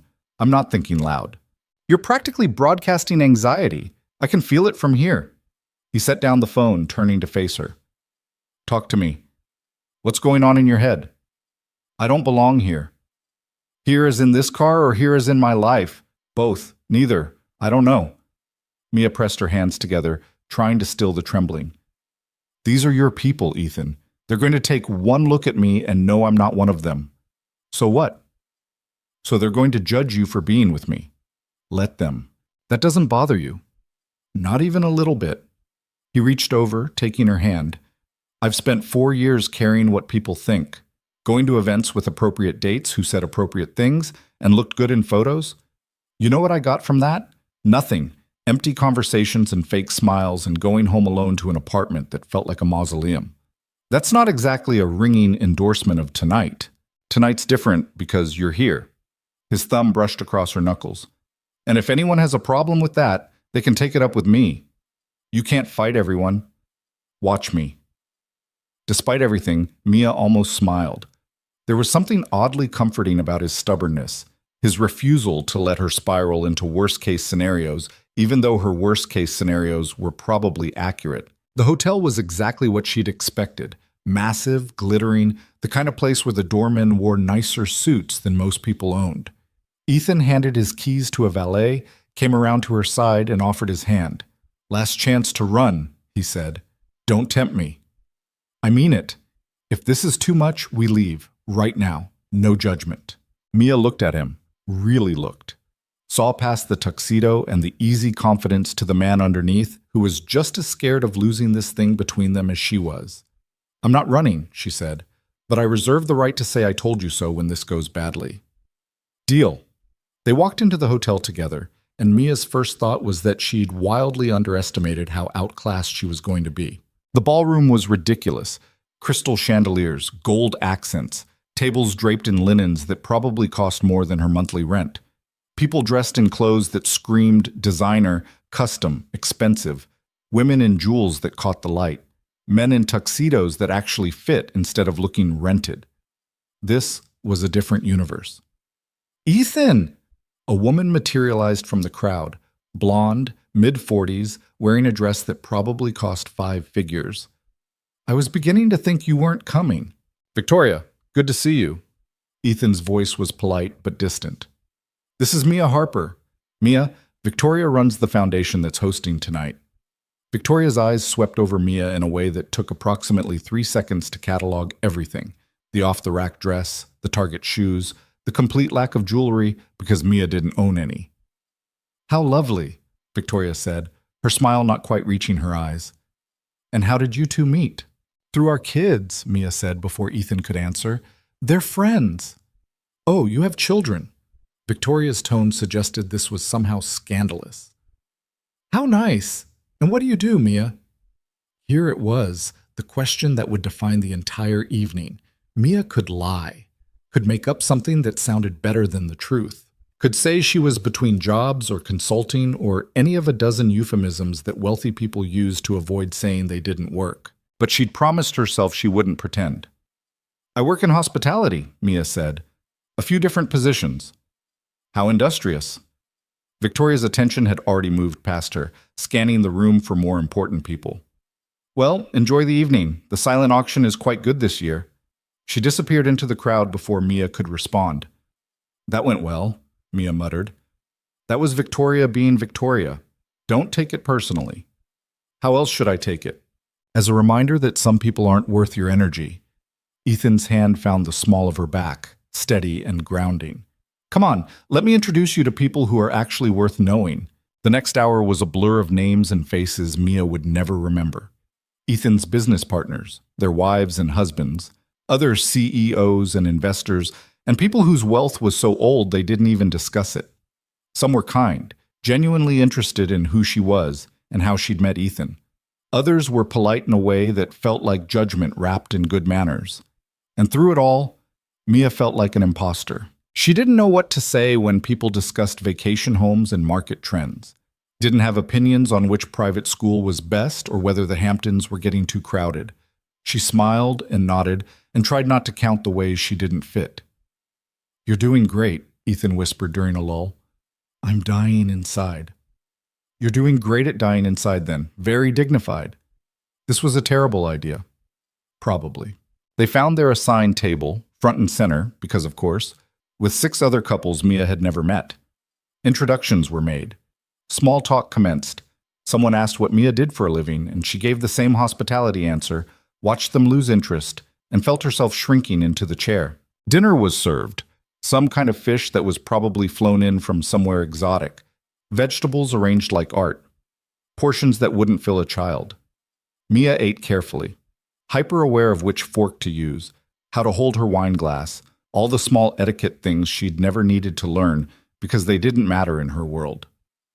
"So Mia," the woman to her left said, Jennifer, wife of someone important whose name Mia had already forgotten. "How long have you and Ethan been seeing each other?" "A few months." "And you met through your children?" "Yes. Our kids are friends." "That's sweet." Jennifer's smile was sharp at the edges. "It must be quite different from your usual routine. All this." She gestured at the ballroom. There it was, the subtle dig wrapped in polite interest. "It's definitely new territory," Mia agreed, keeping her voice neutral. "Well, you'll get used to it. These events are practically mandatory in this circle. The opera season is starting soon, and then there's the Winter Gala series. Ethan usually attends everything." Jennifer leaned closer, conspiratorial. "Between you and me, the trick is finding a good cause you actually care about. Makes the networking more bearable." Mia nodded, feeling the weight of all the unsaid words. "You'll get used to it. These events are mandatory." The clear implication that she'd be expected to fit into this world, to become someone who attended opera seasons and winter galas like they were normal instead of absurd. "Excuse me," Mia said, standing abruptly. "I need to find the restroom." She didn't wait for Ethan's response, just walked away from the table with as much dignity as she could manage. The bathroom was blessedly empty, all marble and gold fixtures and the kind of luxury that came from spending obscene amounts of money on places where people peed. Mia gripped the edge of the sink and tried to breathe. This was a mistake. Coming here, thinking she could fit, imagining that love, or whatever this was, could bridge the gap between their worlds. Jennifer was right. This was Ethan's circle, his mandatory events, his life. And Mia didn't belong in any of it. The door opened and a woman walked in, older, maybe 60, wearing an emerald dress and actual diamonds. "You look like you're about to bolt," the woman observed. "That obvious? I've been coming to these things for 30 years. I can spot the runners." She moved to the mirror, checking her lipstick with the kind of casual ease that came from being comfortable anywhere. First one? Is it that obvious? Little bit. The woman smiled, and it was genuinely warm. I'm Margaret Chen. My husband runs an investment firm that occasionally doesn't compete with Ethan's. Mia Harper. I know. You're the woman everyone's been whispering about. Mia's stomach dropped. What are they saying? The usual garbage, that you're with him for his money, that you don't fit, that it won't last. Margaret turned from the mirror to face her directly. They said the same thing about me 40 years ago. I was a secretary. My husband was old money, Ivy League, connected. When he brought me to one of these things, they treated me like I'd wandered in from the street. What did you do? Married him anyway, had 3 kids, built a life that didn't require their approval. Margaret's smile turned knowing. Here's what I learned. These people will always find something to judge. If it's not your background, it's your clothes. If it's not your clothes, it's your opinions. You can't win by trying to fit. You win by deciding their opinions don't matter. Easier said than done. Everything worth doing is. Margaret moved toward the door, then paused. For what it's worth, I've known Ethan since he was in college. He's a good man who's been very lonely for a very long time. The fact that he brought you here, introduced you to the circus, means something. Don't let these vultures convince you otherwise.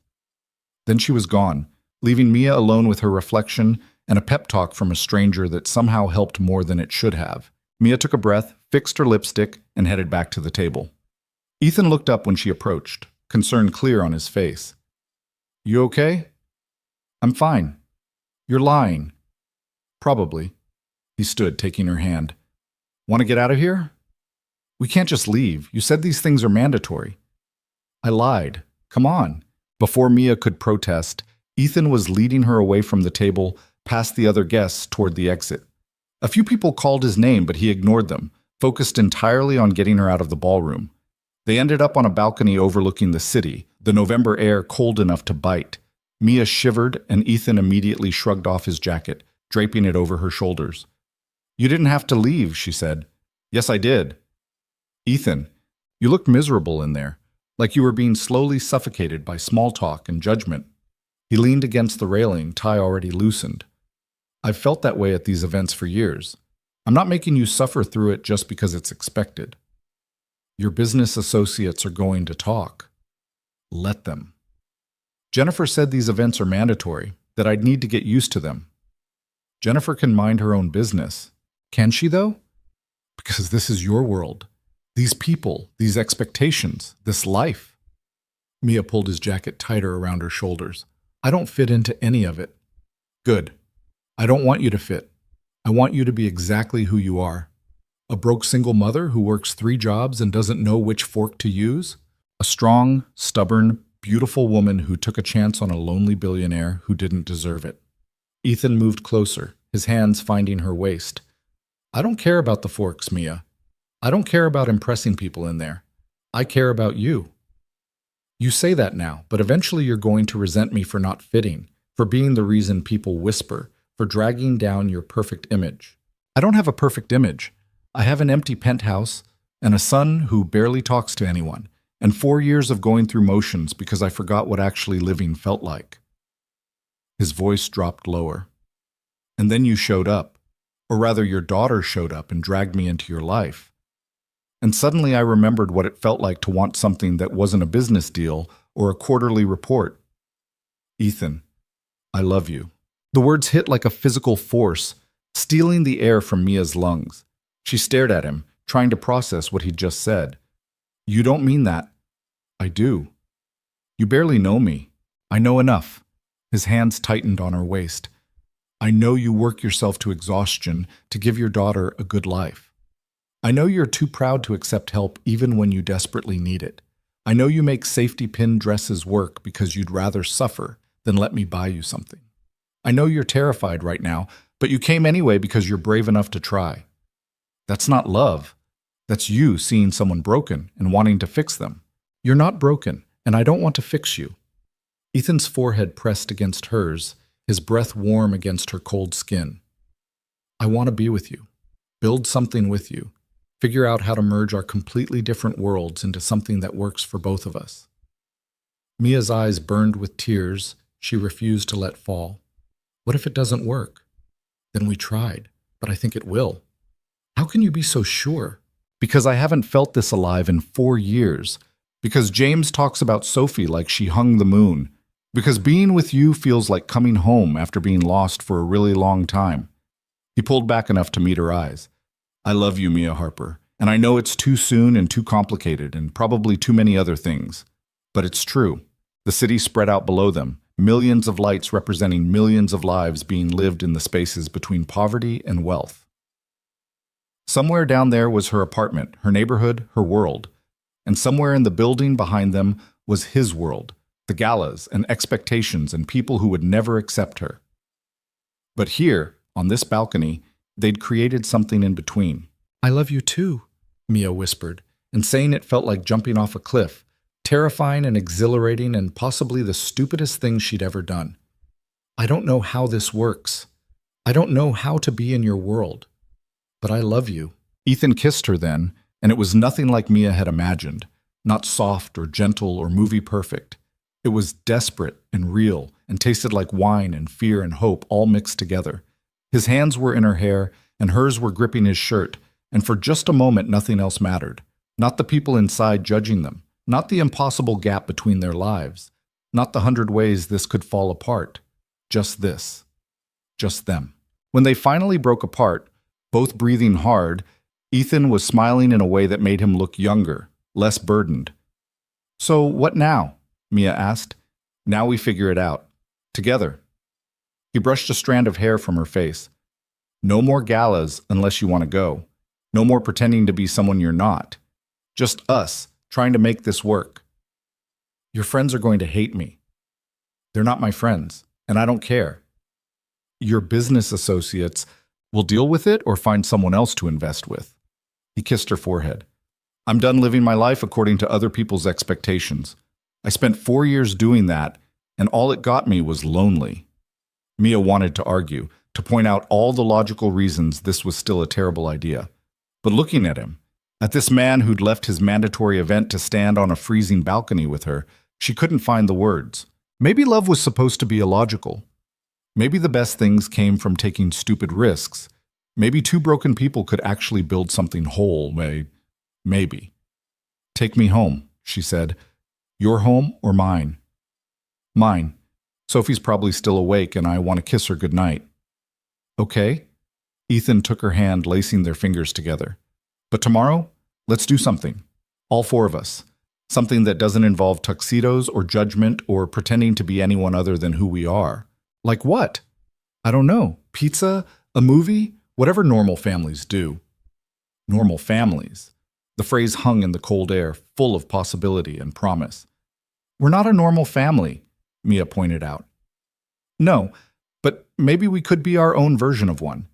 And standing there on that balcony wearing his jacket and her safety pin dress, Mia let herself believe it was possible. The months between November and the following spring didn't magically fix everything. Real life didn't work that way. But they changed things in small, significant ways that added up to something neither Mia nor Ethan had expected. The morning after the gala, Ethan showed up at her apartment with coffee and bagels and a proposal that had nothing to do with marriage. I want to hire you, he said, sitting at her card table like it was the most natural thing in the world. Mia looked up from helping Sophie with homework. Excuse me? Not for me personally, for a program I'm starting. He pulled out his phone, showing her something that looked like a business plan. I've been thinking about what you said, about working 3 jobs and still barely surviving, about how the system is broken, so I'm fixing it. You can't just fix poverty, Ethan. Not all of it, but I can help. He scrolled through the document. I'm creating a foundation that helps single parents get education and job training, GED programs, vocational certificates, childcare support while they're in class, real pathways out instead of just survival. Mia stared at him. That's a massive undertaking. I know. Which is why I need someone who actually understands the problem to help run it. He looked at her directly. You. I want you to help design the programs, talk to potential participants, Make sure we're actually solving problems instead of just throwing money at them. I'm not qualified for that. You're the most qualified person I know. You've lived it. You know what actually helps and what's just performative nonsense. He set down the phone. And before you argue, yes, it pays. A real salary. Enough that you can quit at least 2 of your current jobs. Sophie looked up from her math worksheet. Does that mean Mom wouldn't have to work at night anymore? That's the idea, Ethan said. Mia felt her throat tighten. The offer was tempting, terrifyingly so. Real work that mattered, doing something she actually cared about, enough money to breathe for the first time in 8 years. But people will say I'm only getting the job because I'm with you, she said quietly. Probably. They'll say it's charity, that you're just taking care of your girlfriend. Let them. Ethan leaned forward. I'm not offering this because we're together. I'm offering it because you're good at understanding people, at seeing what they need, at knowing the difference between help and condescension. That's not something I can teach someone who learned poverty from a textbook. I don't have a degree. I don't have experience running programs. You have something better. You have perspective. He reached across the table, his hand covering hers. And if you want to get your GED first, go back to school. Do whatever makes you feel qualified. We can make that happen too. But don't say no because you're worried about what people will think. Sophie abandoned her homework entirely. Mom, you should do it. You're always saying you wish you could help other people like us. Out of the mouths of 8-year-olds. Mia looked at her daughter, then at Ethan, then at the tiny apartment that had been her entire world for so long. She thought about the cleaning shifts that started at 5 a.m., the restaurant customers who didn't tip, the constant calculation of which bills could wait another week. She thought about having a choice for the first time in her adult life. Okay, she said, but I'm getting my GED first. And I want everything in writing, job description, salary, expectations. This needs to be professional. Deal. And if we break up, we won't. But if we do, the job doesn't disappear. I keep it based on my own merit. Agreed. Ethan smiled. Anything else? Yeah, Sophie gets childcare through the program too. If I'm helping design it, I want to make sure it actually works. Done. It shouldn't have been that simple. Real life was supposed to be harder, more complicated, but sometimes, rarely but sometimes, things actually worked out. Starting the GED program was humbling in ways Mia hadn't anticipated. She dropped out of high school 12 years ago, and sitting in a classroom full of other adults trying to catch up made her feel both hopeful and heartbroken. Everyone there had a story. The single dad working nights, the woman who'd fled an abusive marriage, the kid who'd aged out of foster care without graduating. They were all survivors, all trying. Mia studied during Sophie's school hours, worked with Ethan's foundation team in the afternoons, and slowly, painfully slowly, started believing she might actually be capable of more than just surviving. Ethan was there for all of it, but not in the way she'd feared. He didn't hover or micromanage or try to fix things she needed to fix herself. He just showed up. At her GED study sessions when she was ready to quit, at foundation meetings where she was learning to speak up, at the tiny apartment that he never once suggested she should leave. You could move in with me, he said one evening in February, watching her struggle with algebra at the card table. More space, better school district for Sophie, closer to the foundation office. No. Why not? Because I'm not ready.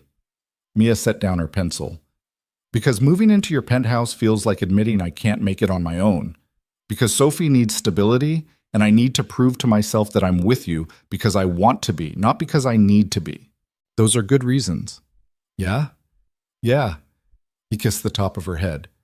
But when you're ready, not if when, the offer stands. The GED test came in March, after 3 months of studying that made Mia's brain hurt. She passed, not with perfect scores, but solidly, and cried in the parking lot afterward because she'd done something she'd been telling herself for 12 years was impossible. Ethan took her to dinner to celebrate. Not somewhere fancy, just a neighborhood Italian place where they served huge portions and didn't judge her for ordering the cheapest wine. I'm proud of you, he said over pasta that was definitely better than anything she could have cooked. It's just a GED. People do it all the time. It's not just anything. It's you refusing to let circumstances define you. He raised his wine glass. To Mia Harper, who's going to change a lot of lives starting with her own. She clinked her glass against his and let herself feel proud instead of dismissive. Small victories counted. They had to, because sometimes small victories were all you got. By April, the foundation was accepting applications. Mia had helped design every piece of it, the childcare component that actually understood single-parent schedules, the stipends that covered things like bus fare and work clothes, the counselors who didn't judge people for needing help. The first participant she interviewed was a woman named Teresa, 24, 2 kids, working at a laundromat and barely keeping her head above water. She reminded Mia so much of herself that it hurt. "I want to be a nurse," Teresa said quietly, sitting in the foundation office that still smelled like new paint. "But I can't go to school and work full-time and raise my kids. The math doesn't work." "What if we made it work?" Mia asked.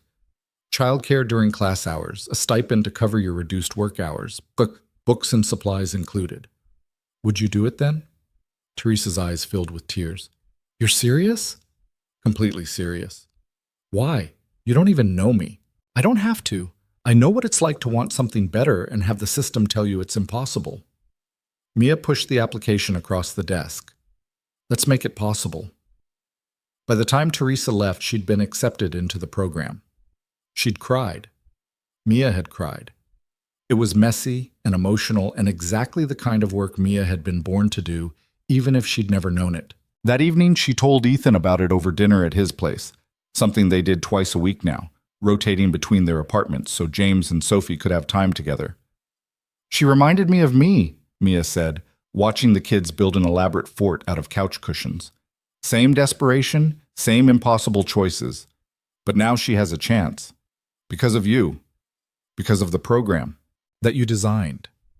Ethan pulled her closer on the couch. "You can take credit for good things, you know. It doesn't make you arrogant." "Feels weird." "Most good things do at first." Sophie and James emerged from their fort, both covered in pillow feathers and grinning like they'd just conquered the world. "Dad, can Sophie stay over tonight?" James asked. "We're not done with our fort." It was the first time James had called Ethan Dad in front of Mia. Usually he was shy about it, self-conscious. But tonight he said it easily, naturally, like family was something he was finally comfortable claiming. Mia saw Ethan's expression shift, surprise and joy, and that fierce protectiveness that came from loving someone who'd been hurt before. "That's up to Mia," Ethan said. Both kids turned to her with identical pleading expressions. "Tomorrow's a school day," Mia said. "We'll wake up early," Sophie promised. "You hate waking up early." "I'll make an exception." Mia looked at the fort, the kids, the life they were slowly building that looked nothing like what she'd imagined, but somehow better. "Okay, but homework first, then fort time." The kids cheered and disappeared back into their cushion castle. "You're getting soft," Ethan observed. "Maybe. Or maybe I'm learning that saying yes to good things doesn't make me weak." That's growth. That's therapy talking. Mia had started seeing someone in March, using the foundation's employee benefits that Ethan had insisted on including.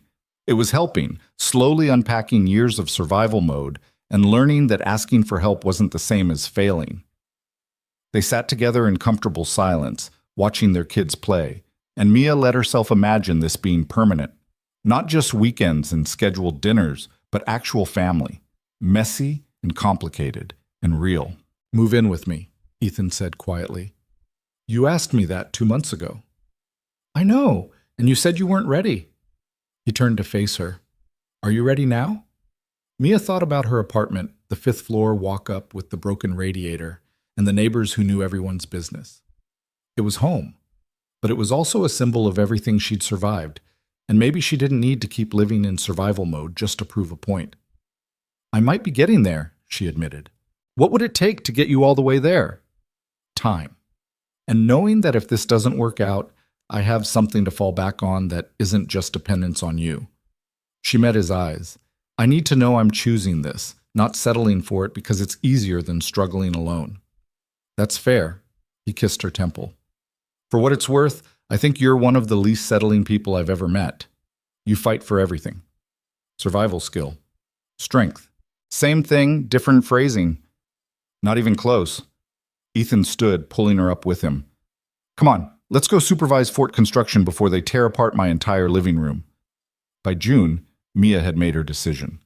She sat Sophie down one evening in their apartment, their soon-to-be former apartment, and explained what was happening. Mr. Calloway asked us to move in with him and James, Mia said, watching her daughter's face carefully. What do you think about that? Sophie's eyes went wide. Like, live there? All the time? Yeah, we'd have our own rooms. You'd still go to the same school. But it would be the four of us together. Would you and Mr. Calloway get married? I don't know yet. Maybe eventually, but that's separate from this. Sophie was quiet for a long moment, processing. Would we have to leave here? Yeah, but we could take all our stuff, your drawings, your bed, everything that's important. What about Mrs. Martinez and the other neighbors? Mia felt her throat tighten. She hadn't expected Sophie to worry about leaving the people who'd become their makeshift family. They'll still be here. We can visit whenever you want. Okay. Sophie twisted her hands together. Can I ask you something? Anything. Do you love him? The question was so direct, so honest, that Mia couldn't do anything but match it with equal honesty. Yeah, I do. And he loves you? He says he does. He does. I can tell. Sophie tilted her head. He looks at you the way you look at me, like you're the most important thing. Out of the mouths of 8-year-olds, again. So you're okay with this? Mia asked. I think so. James is my best friend, and Mr. Calloway is nice. He fixed my bike chain without me even asking. Sophie paused. But Mom. Yeah?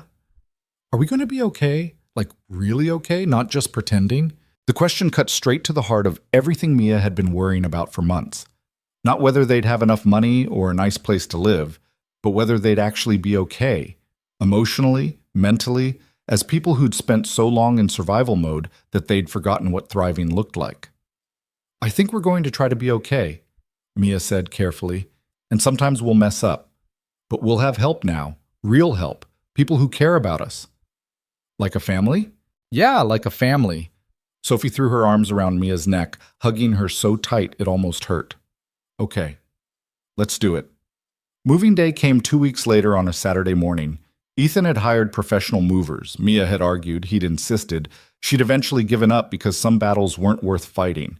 Watching strangers pack up her entire life into boxes was surreal. Everything she owned fit into one small moving truck. 8 years of struggling, surviving, building a life for Sophie, all of it condensed into cardboard and tape. Mrs. Martinez cried when they said goodbye. You come back and visit. You hear me? This building won't be the same without you two. We will. I promise. Mia hugged her, this woman who'd walked Sophie to school and watched her when Mia worked late and never once asked for anything in return. Thank you for everything. You're good people, Mia Harper. Don't let anyone tell you different. The penthouse felt enormous with their boxes scattered across it. Sophie ran through the rooms, shrieking about how big everything was while James followed behind her, quieter but obviously excited. This is really happening, Mia said, standing in the middle of what would be their bedroom, hers and Ethan's, shared, permanent. Having second thoughts? Ethan asked from the doorway. More like 80th thoughts. That's fair? He crossed to her, pulling her close. But we're doing this. Together. Together is terrifying. Together is also the best chance we've got. They unpacked slowly over the next few days, making space for Mia and Sophie's things among Ethan's expensive furniture and minimalist decor. Sophie's crayon drawings went up on the walls. Mia's thrift store dishes mixed with his designer ones. The apartment slowly transformed from a showpiece into something that actually looked lived in. The first real fight came 3 weeks after moving in, over something stupid that wasn't actually stupid at all. Mia came home from the foundation office to find Ethan had bought Sophie an expensive laptop for her schoolwork without asking first. You can't just buy her things without talking to me, Mia said, trying to keep her voice level while Sophie was in the other room. She needed a computer. I got her one. She had a computer, the one I bought her. That thing was 6 years old and barely worked. It worked fine. Mia. Oh, no. She set down her bag harder than necessary. You don't get to make decisions about my daughter without consulting me first. I'm her mother. That doesn't change just because we live here now. Ethan's jaw tightened. I wasn't trying to undermine you. I was trying to help. By making me feel like I can't provide for my own kid? That's not what this is about. Then what is it about? It's about me seeing something that would make her life easier and having the means to fix it. He ran a hand through his hair, frustrated. I know you need to feel independent. I get that. But sometimes letting someone help isn't the same as admitting defeat. Easy for you to say. You've never had to worry about someone thinking you're only valuable for what you can be given. The words hung between them, sharp and revealing. Ethan was quiet for a moment. You're right, I haven't, and I'm sorry if buying the laptop made you feel that way. He moved closer, but didn't touch her. But Mia, you're not with me because I buy things. I know that. Sophie knows that. The only person who doesn't seem to know that is you, because I've spent my entire adult life being told I'm not good enough, that I'm poor and stupid and only valuable if someone decides to rescue me. Her voice cracked. And now I'm living in a penthouse with a man who can solve most of my problems by writing a check, and I'm terrified that one day you're going to realize I'm not worth the trouble. That's never going to happen. You don't know that. I do. He closed the distance, his hands framing her face. Because you're not trouble. You're the best thing that's happened to me in years. And yeah, I have money. I'm going to use it to make our lives easier when I can. But that's not why you're here. You're here because I love you, because our kids love each other, because we're building something real. Mia felt tears slip down her cheeks. I'm scared. I know, me too. What are you scared of? That I'm going to mess this up. That I'll say the wrong thing or do the wrong thing, and you'll decide I'm just another rich guy who doesn't understand real problems. His thumbs brushed away her tears. That one day you'll wake up and realize you deserve someone who didn't need tragedy to teach them empathy. The honesty of it broke something open in her chest. We're both kind of a mess, aren't we? She whispered.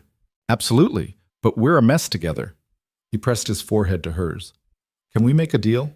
You tell me when I'm overstepping. I'll try to ask before making decisions about Sophie, and we both accept that we're going to screw up sometimes, but we're doing this anyway. That's a terrible deal. It's the only one I've got. Despite everything, Mia almost laughed. Okay, deal. But the laptop thing, next time, ask me first. Next time, I'll ask first.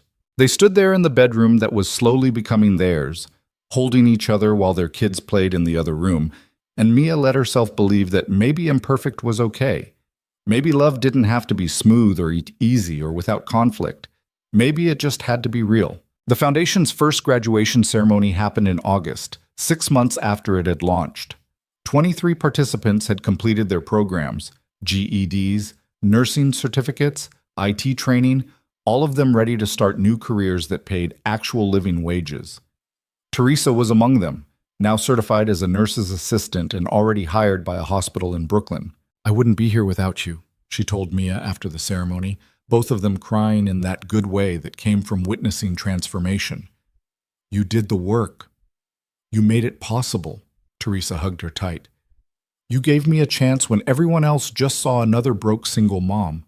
You're changing lives. After everyone had left and the venue was being cleaned up, Mia stood in the empty space and let herself feel the weight of what they'd built. 23 people who now had real options. 23 families with better futures. It wasn't solving poverty, but it was something. You did good, Ethan said, appearing beside her. We did good. You funded it. You made it real. He pulled her close, and they stood there in the empty hall that had been full of hope just an hour ago. I'm proud of you. For what? For taking a chance. For believing you could do this even when you were terrified. For proving that second chances are worth giving. He kissed the top of her head. For being exactly who you are. That night, after Sophie and James had gone to bed, Ethan found Mia on the penthouse balcony overlooking the city. The lights spread out below them, millions of lives being lived in the spaces between struggle and success. I want to show you something, he said, pulling a small box from his pocket. Mia's heart did a complicated flip. Ethan, it's not what you think, or maybe it is. I don't know. He opened the box to reveal a ring, simple, elegant, nothing ostentatious. I bought this 3 months ago, kept waiting for the perfect moment to ask you, but I realized there's no perfect moment. There's just us, figuring this out as we go. Ethan, let me finish. He took her hand. You're stubborn and proud, and sometimes you fight me on things just because you need to prove you can. You work too hard and worry too much and carry weights that aren't yours to carry. And I love all of it. I love watching you become the person you've always been capable of being. I love the way you parent Sophie. I love the way you've made space for James in your life without trying to replace his mother. You're making this really hard to say no to. Good. Because I'm not asking yet. He smiled. I'm telling you that I want to marry you. Someday. When you're ready. Not because it makes financial sense or looks good or solves problems, just because I want to spend my life with you. Mia looked at the ring, then at him, then at the city below. What if I'm never ready? Then we keep doing what we're doing, living together, raising our kids, building this weird blended family that doesn't fit anyone's definition of normal. He closed the box. The ring isn't a deadline. It's a promise that whenever you're ready, if you're ever ready, I'm here. That's not how proposals work. Nothing about us has worked the way it's supposed to. Why start now? Fair point. Mia took the box from him, holding it carefully. Can I think about it? Take all the time you need. What if I say no? Then I'll be disappointed, but I'll deal with it. He pulled her closer. You being here is enough. Everything else is just details. 3 months later, on a Sunday morning that felt like any other Sunday, Mia woke up to find Sophie and James making pancakes in the kitchen. Badly, flour everywhere, but with so much enthusiasm that it was hard to care about the mess. Ethan was attempting to supervise while also preventing a fire. Mom, Sophie called when she saw Mia. We're making breakfast. I can see that. Should I be worried? Definitely, Ethan said, rescuing a smoking pan. But they're having fun. Mia poured herself coffee and watched her daughter and her daughter's soon-to-be stepbrother argue about chocolate chips versus blueberries. Watched Ethan mediate with the patience of someone who'd learned that letting kids make messes was part of letting them grow. Watched the morning light come through the windows of an apartment that had finally started feeling like home. Ethan, she said quietly. Yeah? Ask me. He turned from the stove, understanding immediately. Right now? Right now. He didn't hesitate. Didn't go for the ring or get on one knee or make it into some grand production. He just crossed to her, took her hands, and asked the question that somehow felt both inevitable and terrifying. Mia Harper, will you marry me? She looked at him, really looked. Past the money and the penthouse and the life he could provide. Saw the man who'd driven her daughter home when he could have just called the police. Who'd cooked soup in her terrible kitchen, who'd sat through her GED study sessions and celebrated her victories and held her through her fears. Saw someone who'd been as broken as she was and was trying to build something whole anyway. Yeah, she said, I will. The kids cheered. Ethan kissed her. The pancakes burned. It was imperfect and messy and exactly right. 6 months later, they got married in a small ceremony in Central Park, the same park where they'd had their first real date, where Sophie and James had become friends, where two broken people had started believing in second chances. Mia wore a dress she'd picked out herself. Nothing designer, nothing expensive, just something that felt like her. Sophie was her maid of honor, wearing a purple dress she'd chosen because it was her favorite color. James was Ethan's best man, actually speaking his part without freezing up. Mrs. Martinez came from Washington Heights. Teresa came with her kids. The foundation staff came. A handful of Ethan's actual friends, the ones who'd stuck around when he'd stopped caring about their approval, showed up too. It wasn't fancy. It wasn't what anyone would have expected for a billionaire's wedding. But it was real. When Ethan said his vows, he promised to listen when she told him he was overstepping, to ask before making decisions, to love her in her stubbornness and her pride and her insistence on doing things the hard way. When Mia said hers, she promised to let him help sometimes, to trust that being loved wasn't the same as being rescued, to build a life together that honored both their pasts without being defined by them. They kissed while their kids cheered and their friends cried and the city moved on around them, indifferent and beautiful. Afterward, at the small reception at a restaurant in Sophie's old neighborhood, because Mia had insisted on going back to where they'd started, she found herself standing with Ethan watching their kids dance to music too loud for the space. We did it, Ethan said. Did what? Built something real out of all our broken pieces. Mia leaned into him, feeling the solid warmth of his presence. It's still going to be hard sometimes.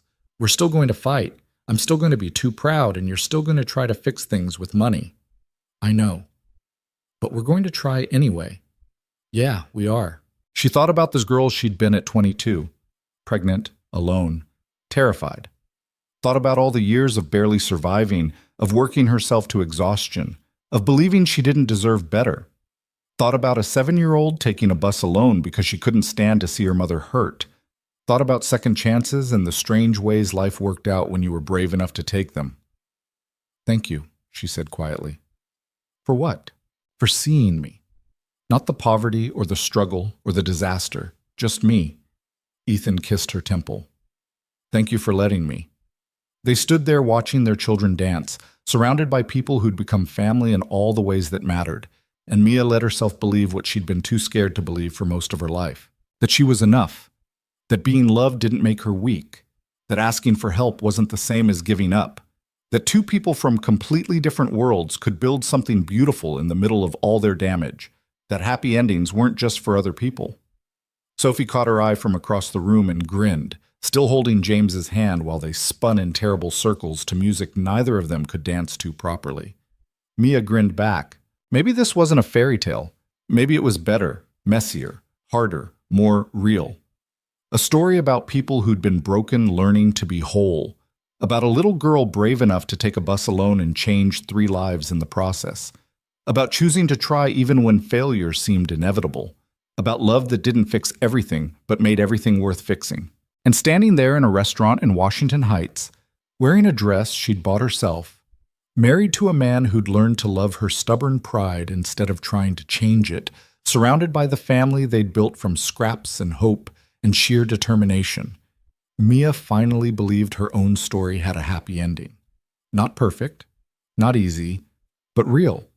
And real was better than perfect any day.